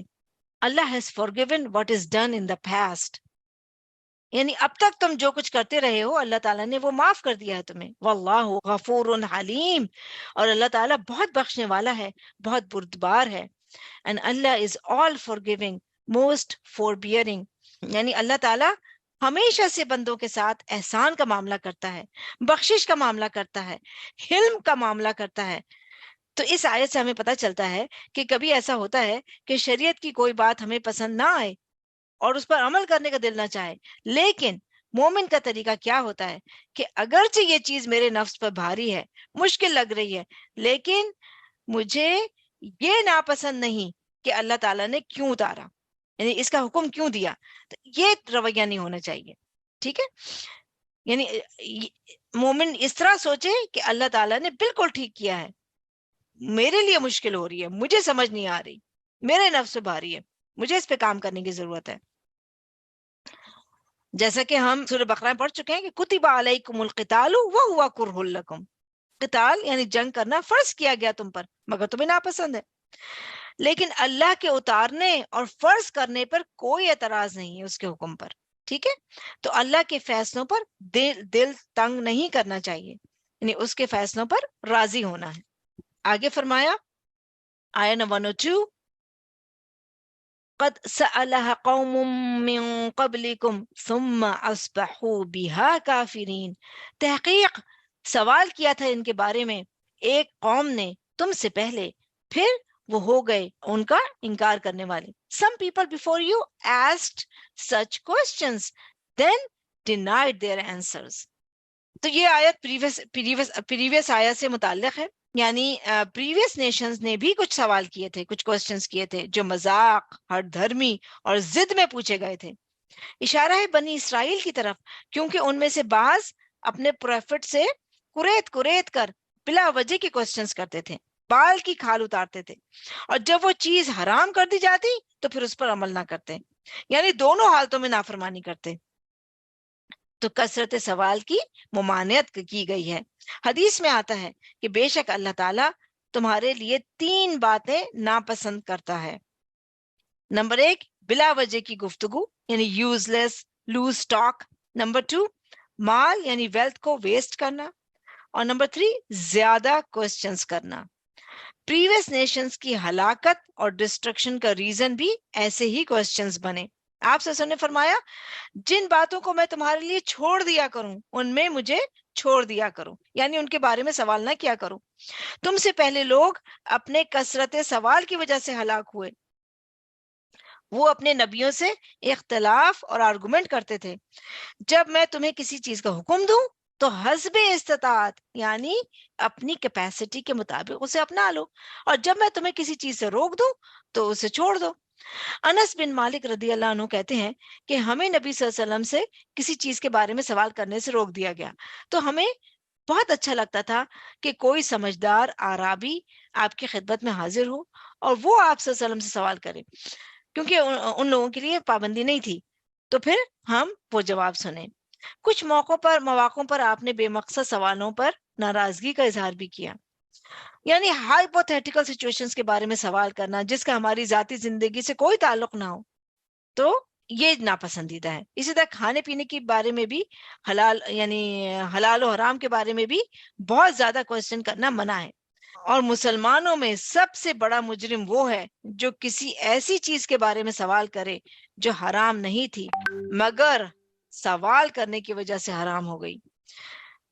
اور پھر ہم دیکھتے ہیں کہ اس اسلام کا حسن اور بیوٹی کیا ہے کہ انسان لا یعنی یوز لیس باتوں کو چھوڑ دے، اور ہم دیکھتے ہیں کہ غیر ضروری کوسچن سے انسان کفر میں بھی مبتلا ہو سکتا ہے۔ تو پریویس آیا کے اینڈ میں اللہ تعالیٰ نے فرمایا کہ اب تک تم جو کچھ کرتے رہے ہو اللہ تعالیٰ نے تم کو اس پر پنشمنٹ نہیں دی، نہیں پکڑا۔ تو اس سے ہمیں پتہ چلتا ہے کہ اللہ تعالیٰ بندوں سے درگزر کرتا ہے لیکن ساتھ ہی ان کی تربیہ بھی کرتا ہے۔ وہ حلیم ہے، لوگوں کی ناپسندیدہ چیزیں دیکھتا بھی ہے لیکن امیڈیٹلی سزا نہیں دیتا، ان کو ریپینٹ کرنے کا چانس بھی دیتا ہے۔ تو ہمیں اس سے فائدہ اٹھانا چاہیے۔ آیہ نمبر 103، ما جعل اللہ، نہیں بنایا اللہ نے، من بحیرتیوں ولا سائبتیوں ولا وصیلہ، کوئی بحیرہ اور نہ کوئی سائبہ اور نہ کوئی وسیلہ، ولا حام اور نہ کوئی حام۔ Allah has never ordained the so-called bahira, saiba, wasila and ham camels۔ تو یہاں جو آیت کے شروع میں ما آیا ہے وہ نافیہ کے طور پہ یعنی نگیشن کے لیے آیا ہے، اور یہاں جعلہ کا معنی ہے شرعی حکم نافذ کرنا، جاری کرنا، یعنی اللہ تعالیٰ نے شریعت میں ان چیزوں کو جائز قرار نہیں دیا۔ تو یہاں جاہلیت اور اگنورنس کے کچھ طریقوں اور پریکٹسز کے بارے میں بات ہو رہی ہے۔ عرب زمانہ جاہلیت میں بتوں اور آئیڈلز کے نام پر جانوروں یعنی اینیملز کو چھوڑ دیتے تھے اور پھر ان سے فائدہ اٹھانا اور ان کو یوز کرنا حرام سمجھتے تھے۔ اللہ تعالیٰ نے یہ جانور ہمارے فائدے اور استعمال کے لیے پیدا کیے ہیں لیکن انہوں نے اسے اپنے کسٹمز اور رسموں اور رانگ بلیفز یعنی غلط عقائد کی بھینٹ چڑھا دیا۔ اور یہاں ان میں سے 4 ٹائپس آف اینیملز کو مینشن کیا گیا ہے، بحیرہ، سائبہ، وسیلہ اور حام۔ مشرکین مکہ کے ہم جانتے ہیں کہ ڈفرینٹ ٹرائبس تھے اور ان سب کا کوئی ایک طریقہ یا عقیدہ نہیں تھا، ہر ایک قبیلے کی الگ الگ بدعات اور طریقے تھے، جبکہ ہم دیکھتے ہیں کہ قرآن اور سنت تو اس کا ایک ہی طریقہ اور عقیدہ ہے۔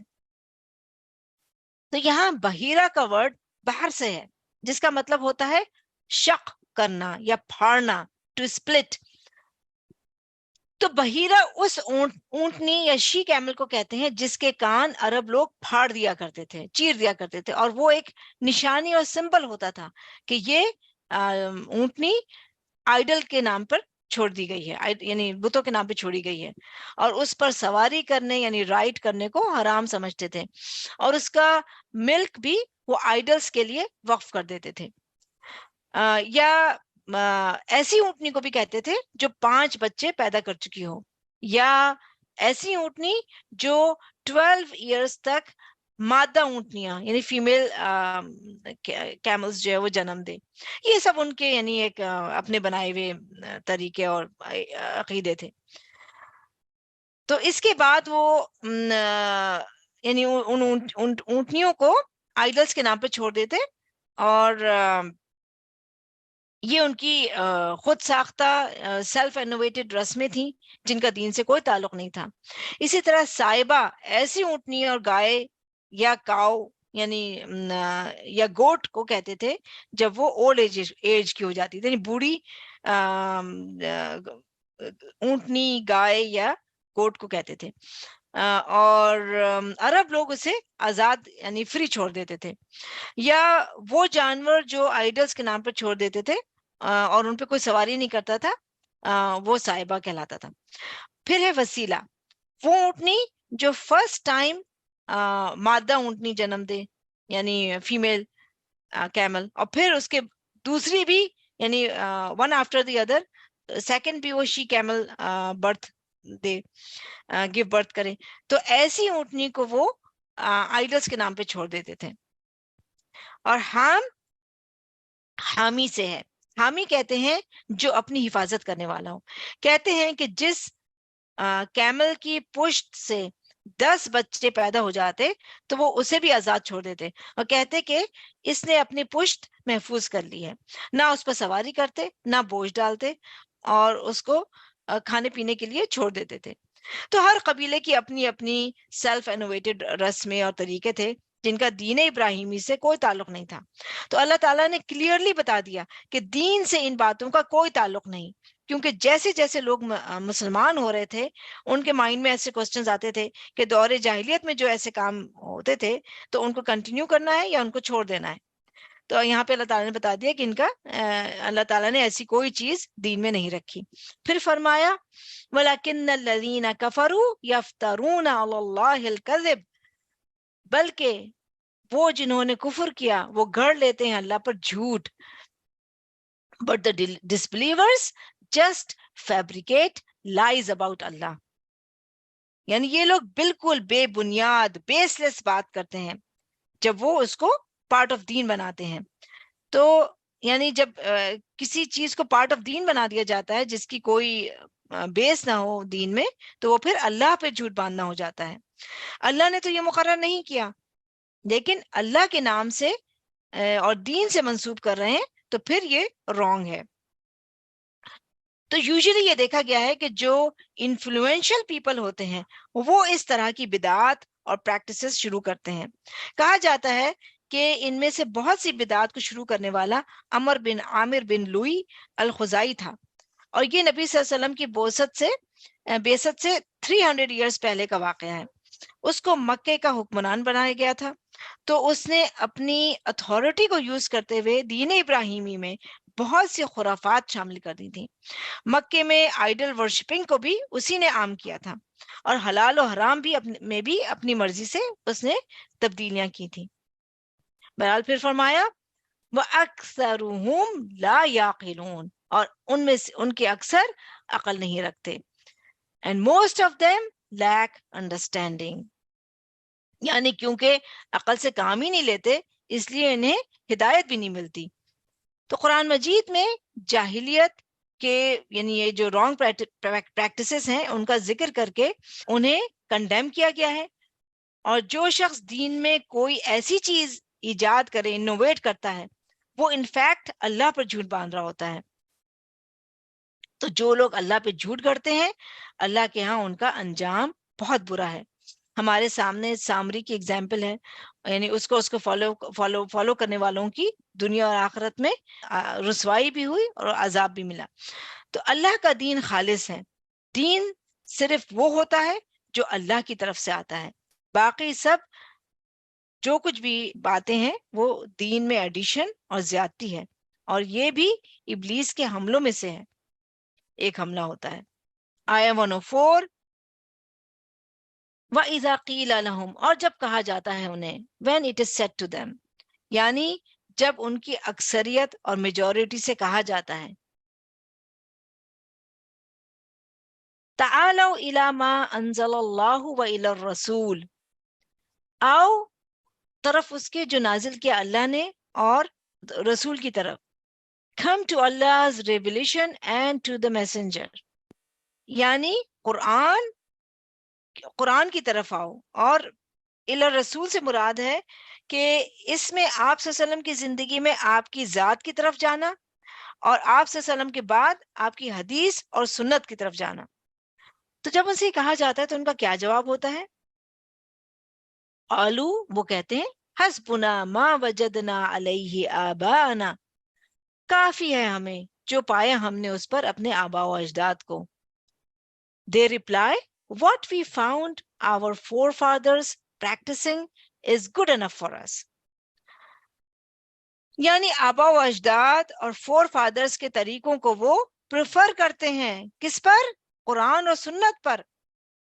تو ان سے کہا جا رہا ہے اولو کان آباؤہم لا یعلمون شیئا ولا یہتدون، کیا بھلا اگرچہ ان کے آباء و اجداد کوئی علم نہ رکھتے ہوں اور نہ وہ ہدایت یافتہ ہوں. would they still do so even if their forefathers had absolutely no knowledge or guidance.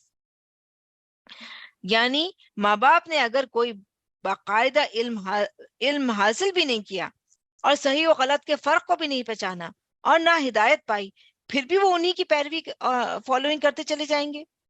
یعنی کسی کو بھی فالو کرنے سے پہلے یہ دیکھنا چاہیے کہ خود اس کے علم کا معیار کیا ہے، وہ کیا پیش کر رہا ہے اور کس چیز سے استدلال اور ریزننگ کر رہا ہے. تو یہاں پہ یہ ایک طرح سے ڈانٹ کا انداز بھی ہے، سوال کرنے کے انداز میں کہ اولو کان آباؤہم لا یعلمون. تو یہاں پہ اس کا یہ مطلب نہیں ہے کہ ان کے آباء و اجداد کوئی بھی ان کو کسی بھی چیز کا علم نہیں تھا. یہاں شریعت کے علم کی بات ہو رہی ہے، کیونکہ کرتے ہوئے دیکھا اسی کو فالو کرتے چلے آ رہے ہیں ٹریڈیشن کے طور پہ. تو پھر دین کے میٹرز میں ان کو فالو نہیں کیا جائے گا. تو یہاں اس آیت میں ہم دیکھیں کہ کن دو چیزوں کی طرف بلایا جا رہا ہے. نمبر 1 جو اللہ نے نازل کیا یعنی قرآن اور شریعت، اور نمبر 2 رسول اللہ صلی اللہ علیہ وسلم کی سنت. تو اس آیت سے کلیئرلی پتہ چلتا ہے کہ اندھا دھند اور بلائنڈلی آباء و اجداد کی تقلید اور فالوئنگ نہیں کی جائے گی، اسپیشلی جب وہ اللہ اور اس کے رسول کے احکامات کے مقابلے میں ہو، کانٹرڈکٹ کر رہے ہوں. یعنی اللہ کا حکم اور نبی صلی اللہ علیہ وسلم کی سنت تو کچھ اور کہتی ہے، اور فور فادرز اور ہمارے آباء و اجداد اور پیرنٹس جو ہیں وہ کچھ اور کہہ رہے ہیں. تو اس صورت میں ان کی تقلید نہیں کی جائے گی. ہم دیکھیں کہ ہمارا دین ہمیں اپنے بزرگوں اور ایلڈرز کا ادب کرنا سکھاتا ہے، ان سے محبت اور احسان کا رویہ اختیار کرنے کا حکم دیتا ہے، مگر اس کا یہ مطلب نہیں کہ ہم ان کو اللہ اور رسول کے مقام سے بھی آگے لے جائیں. یعنی کسی کا محض عبادت گزار ہونا بھی کافی نہیں ہے کہ بھئی وہ تو بہت عبادت گزار ہیں ہمارے فور فادرز، ہمارے آباء، تو ہمیں تو ان کو فالو کرنا چاہیے دین میں بھی. نہیں، کیونکہ پروفٹس کے علاوہ کوئی بھی انسان معصوم نہیں ہے، چاہے ماں باپ ہی کیوں نہ ہو یا کوئی بھی عالم بھی ہو، کوئی بھی نیک سے نیک انسان ہو اس سے غلطی ہو سکتی ہے، صرف انبیاء سے غلطی نہیں ہوتی. اور ہم دیکھتے ہیں کہ ہر دور کے لوگوں کو جب انبیاء نے اللہ اور اس کے درست دین کی طرف بلایا تو انہوں نے یہی کہا کہ ہمارے لیے ہمارے آباء و اجداد کا طریقہ ہی کافی ہے. تو اصل بات یہ ہے کہ ہمیں علم ہدایت پیور فارم میں لینا ہے جو اللہ نے ہمارے لیے بھیجا اور رسول اللہ صلی اللہ علیہ وسلم نے ہمیں پہنچایا. تو اس آیت کا خلاصہ یہ ہے کہ جب اللہ اور رسول کی طرف بلایا جائے تو حجت بازی نہ کی جائے. آیہ 105 یا ایھا الذین آمنوا علیکم انفسکم، اے لوگو جو ایمان لائے ہو لازم ہے تم پر اپنی جانوں کو بچانا. O believers you are accountable only for your selves. یہاں ایمان والوں سے کہا جا رہا ہے کہ تم اپنی اصلاح کی فکر کرو، فل ایفرٹ سے نیک کام کرو.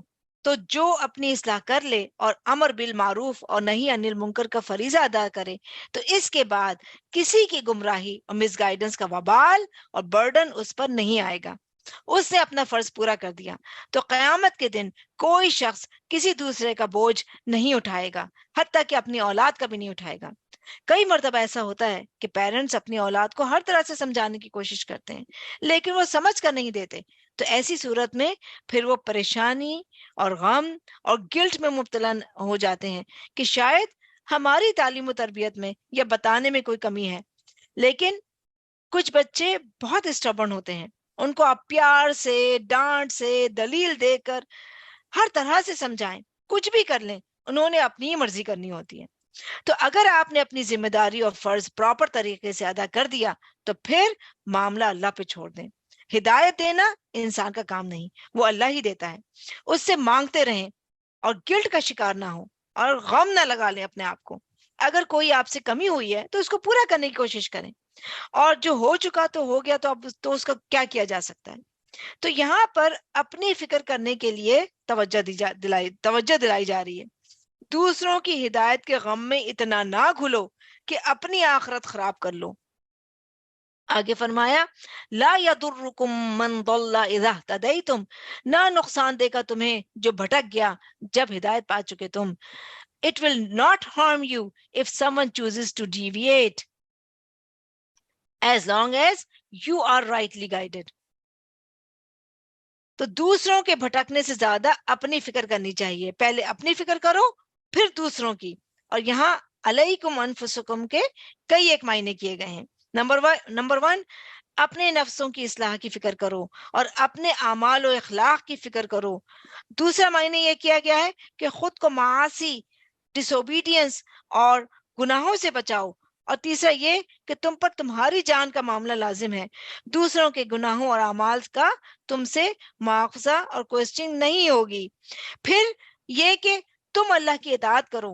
ابن مسعود کہتے ہیں کہ جب آپ لوگوں کو سمجھا چکتے ہیں اور وہ آپ کی بات نہیں سنتے تو آخری دور میں یہ معاملہ زیادہ ہوگا۔ تو جب تک تمہاری باتوں کو ایکسپٹ کیا جاتا رہے تم نیکی کا حکم دیتے رہو، بس جب تم مغلوب ہو جاؤ، ہیلپ لیس ہو جاؤ، یعنی لوگ سنتے ہی نہیں، تو بس اپنی فکر کو ہی لازم کر لو کہ کہیں تمہاری آخرت ہی برباد نہ ہو جائے۔ اپنے دین کو بچاؤ، لیکن یہاں یہ مطلب ہرگز نہیں ہے کہ امر بالمعروف اور نہی عن المنکر کرنا چھوڑ دیا جائے، پرائورٹی کی بات ہے۔ پھر آگے فرمایا الی اللہ مرجعکم جمیعا، اللہ ہی کی طرف تمہارا لوٹنا ہے۔ فَيُنَبِّئُكُم بِمَا كُنتُمْ تَعْمَلُونَ، پھر وہ بتا دے گا تمہیں جو تھے تم عمل کرتے۔ To Allah you all will return and He will inform you of what you used to do۔ Ultimately تمہاری واپسی اور ریٹرن تو اللہ ہی کی طرف ہے، پھر وہ تمہیں بتائے گا جو اچھے برے عمل تم کرتے رہے ہو۔ فَمَن يَعْمَلْ مِثْقَالَ ذَرَّةٍ خَيْرًا يَرَهُ وَمَن يَعْمَلْ مِثْقَالَ ذَرَّةٍ شَرًّا يَرَهُ۔ تو اس آیت سے جو باتیں ہمیں سمجھ میں آتی ہیں وہ یہ ہے کہ اپنی اصلاح کی فکر کرنی چاہیے اور پھر دوسروں کی، اور اسی میں انسان کی نجات ہے۔ اور اگر بس نہ چلتا ہو تو انسان خاموشی اختیار کرے اور اپنے گناہوں پر روئے، اپنا تزکیہ اور محاسبہ کرتا رہے، اور دوسروں کو نصیحت کرنے سے پہلے اپنی اصلاح کرے۔ آیا 106، ابن عباس رضی اللہ عنہ کہتے ہیں کہ قبیلہ بنو سہم کا ایک پرسن تمیم داری اور عدی بن بدا کے ساتھ باہر سفر پر گیا، تو وہ ایسی زمین میں فوت ہوا جہاں کوئی مسلمان نہ تھا۔ جب تمیم اور عدی اس کا ترکہ واپس لائے تو اس میں سے ایک سلور کا ایک جام غائب تھا، اور یہ ایسے پتہ چلا کہ سہمی نے اس کو لکھ کر بھی سامان کے اندر رکھ دیا تھا۔ تو وہ چاندی کا ایک جام تھا جس پر گولڈ کے نقش تھے، تو اس پر رسول اللہ صلی اللہ علیہ وسلم نے ان دونوں سے قسم لی، تو دونوں نے قسم کھائی کہ ہم نے کچھ نہیں چھپایا۔ اس کے بعد وہ جام مکے میں مل گیا کسی کے پاس، تو لوگوں نے کہا کہ ہم نے اسے تمیم داری اور عدی سے خریدا ہے۔ تو دو شخص میت کے عزیزوں میں سے کھڑے ہوئے اور انہوں نے قسم اٹھائی کہ ہماری قسم ان دونوں کی قسموں کے مقابلے میں زیادہ وزنی ہے، ہم گواہی دیتے ہیں کہ یہ ہمارے ہی عزیز کا جام ہے۔ ابن عباس رضی اللہ عنہ کہتے ہیں کہ یہ آیت اسی واقعے سے متعلق نازل ہوئی، لیکن اس میں عمومی حکم بھی ہے سب کے لیے۔ تو فرمایا یا ایھا الذین آمنوا شہادت بینکم، اے لوگوں جو ایمان لائے ہو گواہی ہو تمہارے درمیان. او believers, when death approaches any of you, call upon یعنی two just men to witness. یعنی ججوں کے پاس حقوق کے بارے میں جب تم گواہی دو، یا وصیت کے موقع پر جو لوگ موجود ہوں جب وہ گواہی دیں، یہ مطلب ہے یہاں پہ. یا پھر یہاں گواہی سے مراد قسمیں بھی ہیں، یعنی قسم کے لیے شہادت کا ورڈ یوز کیا گیا ہے. یعنی جہاں گواہی نہیں وہاں پھر قسم سے کام لیا جائے گا. آگے فرمائے اذا حضر احدکم الموت، جب حاضر ہو تم میں سے کسی ایک کو موت، حین الوصیت اثنان ذوی عدل منکم، وصیت کے وقت دو عدل والوں کی یعنی لینا ہے تم میں سے گواہی. When death approaches any of you, call upon two just men to witness as you make a request. یعنی جب انسان کی موت کی سائنس اور اس کی پیش رفت سمجھ آنے لگے تو وصیت کرے اور وصیت پر دو گواہ اور وٹنس بنا لے. یعنی وصیت لکھوائے اور پھر اس پر گواہ بھی بنا لے. بعض یہ کہتے ہیں کہ منکم سے مراد مسلمانوں میں سے ہوں، اور بعض کہتے ہیں کہ وہ وصیت کرنے والوں کے قبیلے میں سے ہوں، یعنی اس کے رشتہ داروں میں سے ہوں. اور اسی طرح ہم آگے دیکھتے ہیں او آخرانی من غیرکم، یا دو اور تمہارے علاوہ. Otherwise, two non-Muslims if you are afflicted with death while on a journey. تو آخرانی من غیرکم میں غیرکم سے مراد غیر مسلم اہل کتاب ہوں گے یا اس قبیلے کے علاوہ دوسرے قبیلے کے لوگ ہوں گے. یہ دونوں معنی لیے گئے ہیں. تو اس میں دوسری ملت کے لوگوں کو بھی وٹنس بنانے کا جواز ملتا ہے جہاں مسلمان اویلیبل نہ ہوں. ان انتم، اگر تم ضربتم فی الارض، سفر کر رہے ہو زمین میں، while you are on a journey، تو جہاں سفر میں یعنی ہم دیکھتے ہیں کہ ساری کنڈیشنز پوری نہیں ہو پاتی تو پھر سیکنڈ آپشن لے لو. فَأَصَابَتْكُمْ مُصِيبَةُ الْمَوْتِ، پھر پہنچے تمہیں موت کی مصیبت.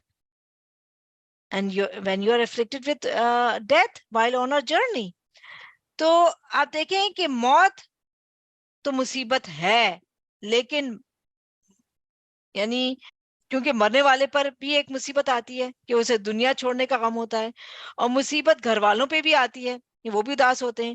تو بہرحال موت ایک تکلیف دہ چیز ہے. اور اگر کوئی سفر میں شدید بیمار یعنی سک ہو جائے اور اسے زندہ بچنے کی کوئی امید نہ ہو تو سفر میں ہی وہ وصیت کر دے اور اس پر دو عادل گواہ بنا لے. یہ کہا جا رہا ہے یہاں پہ تحبسونہما من بعد الصلاۃ، اور تم روک لو ان دونوں کو نماز کے بعد. If you doubt their testimony, keep them after prayer. جو وصیت یا ترکہ لے کے آئے ہیں یعنی ان کو روک لیا جائے گا. یعنی لیکن اگر سب چیزیں ٹھیک ہیں تو خیر ہے، لیکن اگر وارثوں کو شک گزرے کہ کچھ مسنگ ہے تو پھر مسجد میں نماز کے بعد ان گواہوں سے گواہی لے لیں. فَيُقْسِمَانِ بِاللَّهِ إِنِ ارْتَبْتُمْ، پھر وہ دونوں قسمیں کھائیں اللہ کی اگر تم شک کرو. And if you doubt their testimony, keep them after prayers and let them testify under oath. یہ اس وقت ہوگا جب تمہیں شک پڑ گیا تو وہ قسم کھائیں گے کہ انہوں نے جو کہا وہ سچ کہا ہے اور انہوں نے وصیت میں کوئی تبدیلی یعنی چینج نہیں کیا ہے. لیکن اگر تم انہیں سچا سمجھتے ہو تو پھر اس بات کی ضرورت نہیں ہے. اور وہ کیا قسم کھائیں گے؟ لا نشتری بہ ثمنا، نہیں کہ نہ ہم لیں گے اس کے ساتھ کوئی قیمت، وَلَوْ كَانَ ذَا قُرْبَى، اگرچہ وہ رشتہ دار ہوں. They will say, by Allah, we would never sell our testimony for any price, even in favor of a close relative. یعنی ہم اپنی رشتہ داری کی وجہ سے ان سے کوئی رعایت نہیں کریں گے. تو مطلب یہ ہے کہ ہم بالکل درست گواہی دے رہے ہیں. وَلَا نَكْتُمُ شَهَادَةً، اور نہ ہم چھپائیں گے گواہی کو، شہادت اللہ، اللہ کی گواہی کو. اِنَّا إِذًا لَمِنَ الْآثِمِينَ، بے شک ہم تب البتہ گنہگاروں میں سے ہوں گے. We will not withhold the testimony of Allah, otherwise we would surely be sinful. یعنی اگر ہم نے اللہ کی گواہی کو چھپایا اللہ کا نام لے کر غلط بات کی تو ہم سخت گنہگار ہوں گے. تو وہ اس طرح کی قسم اٹھائیں گے.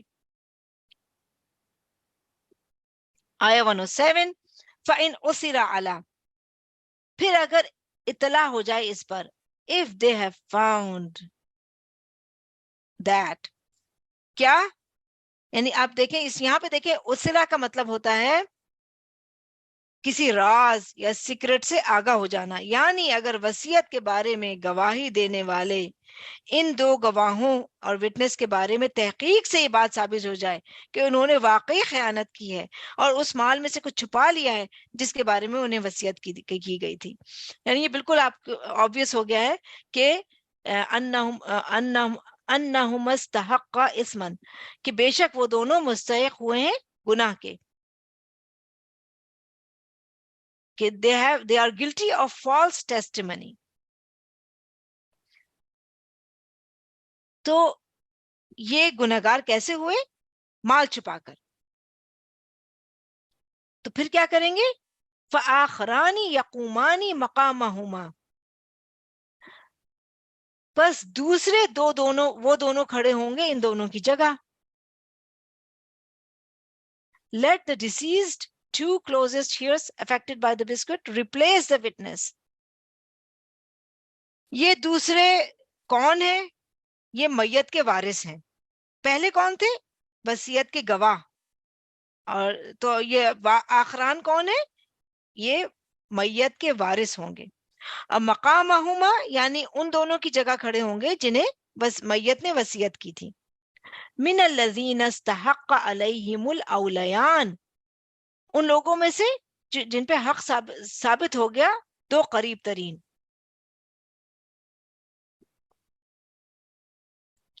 یعنی ان لوگوں میں سے جن کی وجہ سے وہ گناہ کے مستحق ہوئے اور وہ میت کے وارث ہیں. یعنی میت کے ورثاء کی وجہ سے پہلے دونوں قسمیں کھانے والے گناہ کے مستحق ہو چکے. یعنی جب ان دونوں کی خیانت صحیح خبر کے ساتھ پروف ہو جائے، یعنی جن کو وصیت کی گئی تھی، تو ترکے کے وارثوں میں سے دو شخص کھڑے ہوں گے جو اس مال کے قریبی وارث ہوں، یعنی وصیت کرنے والے کے ٹو کلوز ریلیٹیوز.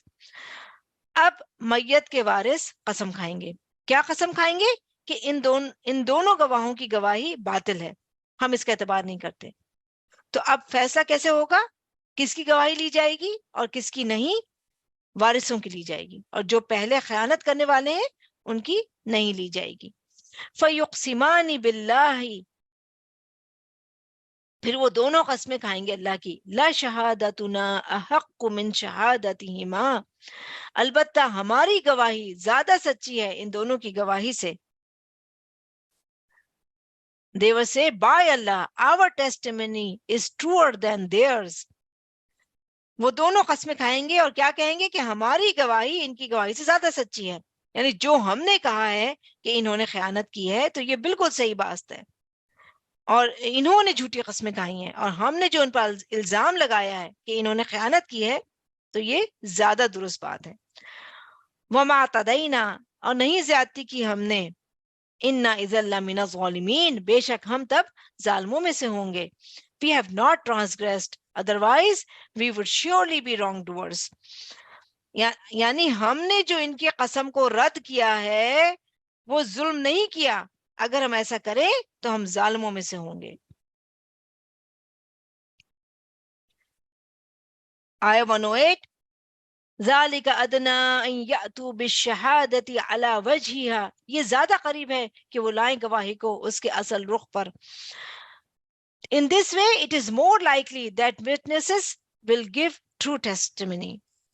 یعنی قسموں کو رد کرنے کا یہ جو طریقہ بتایا گیا ہے یا جو حکم دیا گیا ہے وہ زیادہ قریب ہے اس سے کہ لوگ گواہی اور ٹیسٹیمنی کو صحیح طریقے پر ادا کریں گے. او یخافوا، یا وہ ڈریں، ان ترد ایمان بعد ایمانہم، کہ رد کر دی جائیں گی ان کی قسمیں ان کے بعد ان کے ورثہ کی قسموں کے. اور else fear that their oaths could be refuted by those of the heirs. یعنی جن کو وصیت کی گئی انہوں نے اگر گواہی صحیح نہیں دی تو میت کے ورثاء پھر ان پر قسم ڈالیں گے. تو جنہوں نے پہلی مرتبہ گواہی دی تھی جب وہ یہ جان لیں گے کہ میت کے ورثاء میں سے کچھ لوگ ان کا پیچھا کریں گے اور ان کو پکڑیں گے اگر انہوں نے غلط گواہی دی، تو پھر وہ پہلے سے ہی سیدھے رہیں گے اور صحیح طور پہ گواہی دیں گے. تو یہاں قسم کو گواہی کے مقام پہ رکھا گیا ہے، خاص طور پر جب گواہ نہ ہو تو یعنی پھر قسمیں لی جائیں گی. یعنی یہ طریقہ اس لیے رکھا گیا ہے تاکہ لوگ صحیح طرح گواہی دیا کریں، اور اس لیے بھی کہ لوگوں کو ایک فکر ہو کہ بات ہم پر واپس الٹ سکتی ہے. تو قسموں کی تعظیم اور حفاظت کی جائے کیونکہ اس میں اللہ کا نام لیا جاتا ہے.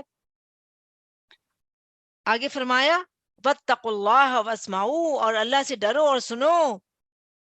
Fair Allah, be mindful of Allah and obey, یعنی جو کچھ اللہ تعالیٰ تمہیں حکم دیتے ہیں اس پہ توجہ دو، اللہ کا حکم سن کر اس پر عمل کرو. واللہ لا یہدی القوم الفاسقین، اللہ تعالیٰ نہیں ہدایت دیتا ان لوگوں کو جو فاسق ہیں. For Allah does not guide the rebellious people، یعنی اگر تم تقوی اختیار نہیں کرتے، اللہ تعالیٰ کے احکامات کو غور سے سن کر اس پر عمل نہیں کرتے، تو تم فاسق اور ٹرانسگریسرز بن جاؤ گے، اور فاسقوں کو پھر اللہ تعالیٰ ہدایت نہیں دیتا. الحمدللہ یہاں پہ ہمارا لیسن کمپلیٹ ہوتا ہے. اب ہم کوئکلی اپنے آج کے ایکشن پوائنٹس دیکھ لیتے ہیں. آیت نمبر 98 سے ہمیں پتہ چلتا ہے کہ اللہ کی طرف جانے والے راستے پر ایک قدم امید کا ہو اور ایک قدم خوف کا. لیکن عام طور سے، عمومی طور سے زندگی ہمیں اللہ کے خوف کے ساتھ گزارنی چاہیے، لیکن جب موت کا وقت قریب ہو تو اس وقت امید ڈومیننٹ ہو، یعنی اللہ تعالیٰ سے انسان اچھی امید لیتے ہوئے دنیا سے رخصت ہو. یہ ہمیں حدیث سے بھی اس بات کا پتہ چلتا ہے. آگے ہم دیکھتے ہیں کہ ایز اے دائی ہماری رسپانسبلٹی ہے کہ ہم اللہ تعالیٰ کا میسج اور جو دین ہے وہ لوگوں تک پہنچائیں، اس سے زیادہ ہماری ذمہ داری نہیں ہے. آیت نمبر 100 سے پتہ چلتا ہے کہ کثرت کو دیکھ کے انسان کہ بھئی میجورٹی کس طرف جا رہی ہے، میجورٹی کیا کر رہی ہے، ان سے انسان امپریس نہ ہو، ان کو بلائنڈلی فالو نہ کیا جائے، بلکہ طیب اور اچھی چیز کو انسان اڈاپٹ کرے اور اللہ تعالیٰ کا تقوی اختیار کرے جب وہ مختلف چیزوں میں چوائسز کر رہا ہوتا ہے. تاکہ اور ایسا کرنے سے، اللہ کا تقوی اختیار کرنے سے پھر سکسیس اور فلاح بھی ملتی ہے. پھر ہمیں بہت زیادہ سوالات، بے مقصد سوالات کرنے سے اور قریدنے سے، یعنی بہت قرید کے جاننے سے بھی ہمیں منع کیا گیا ہے. اور وہ معاملات جن کا ہم سے کوئی تعلق نہیں، ہماری پریکٹیکل لائف سے پہ اس کا کوئی اثر نہیں پڑتا، ان معاملات میں بھی ہمیں بچنا چاہیے کہ ہم بہت زیادہ سوالات کریں. اور پھر بدعات کے بارے میں آیا ہے، انوویشنز کے بارے میں ہمیں آیت نمبر 103 میں پتہ چلتا ہے، 103 اور 104 میں، کہ ہمیں ان سے بہت دور رہنا چاہیے. پیور فارم میں اسلام کو، دین کو فالو کریں. اور اگر کوئی پوچھتا ہے کہ بھئی اس بارے میں کیا ہے یا ایسا کیسے، اس معاملے میں کیا کریں، تو اگر کوئی صحیح آتھینٹک نالج نہ ہو تو اس بارے میں کوئی جواب نہ دیں. ہاں اگر جانتے ہیں تو ضرور بتائیں، لیکن اس کا آتھینٹک ہونا بہت ضروری ہے. اپنی طرف سے، اپنے عقل سے فیصلے اور فتوات جو سو کالڈ نہ دیے جائیں. اور آیت نمبر 104 میں ہمیں پتہ چلتا ہے کہ بلائنڈلی ہمیں کسی کو بھی فالو نہیں کرنا ہے، چاہے وہ ہمارے آباء و اجداد ہی کیوں نہ ہو، بلکہ قرآن اور سنت کو فالو کرنا ہے. آیت نمبر 106 سے ہمیں پتہ چلتا ہے، 105 سے، کہ ہمیں اپنے اوپر زیادہ توجہ، اپنی اصلاح، اپنی آخرت کی فکر زیادہ ہونی چاہیے، اپنے اعمال پہ زیادہ توجہ دینی چاہیے بجائے اس کے کہ ہم دوسروں کی ہدایت کی فکر کریں. اگر آپ دیکھیں کہ ہر انسان اپنی اصلاح کر لے تو پورا معاشرہ ہی درست ہو جائے گا، رائٹ؟ لیکن انفارچونیٹلی ہم دوسروں کے اعمال پہ زیادہ توجہ دیتے ہیں، ان پہ ہماری زیادہ نظر ہوتی ہے اور اپنے آپ کو ہم بھول جاتے ہیں. آیت نمبر 106 سے ہمیں یہ پتہ چلتا ہے کہ موت ایک مصیبت ہے، اس کو اللہ تعالیٰ نے کہا ہے، لیکن اس کو بھول جانا، موت کو یاد ہی نہ کرنا، اس سے زیادہ بڑی مصیبت ہے. اللہ تعالیٰ ہمیں ان آیات سے میں غور و فکر کرنے ان کو سمجھنے اور ان پہ عمل کرنے کی توفیق عطا فرمائے، آمین۔ وآخر دعوانا ان الحمد للہ رب العالمین۔ سبحانک اللہم و بحمدک، نشہد لا الہ الا انت، نستغفرک و نتوب الیک۔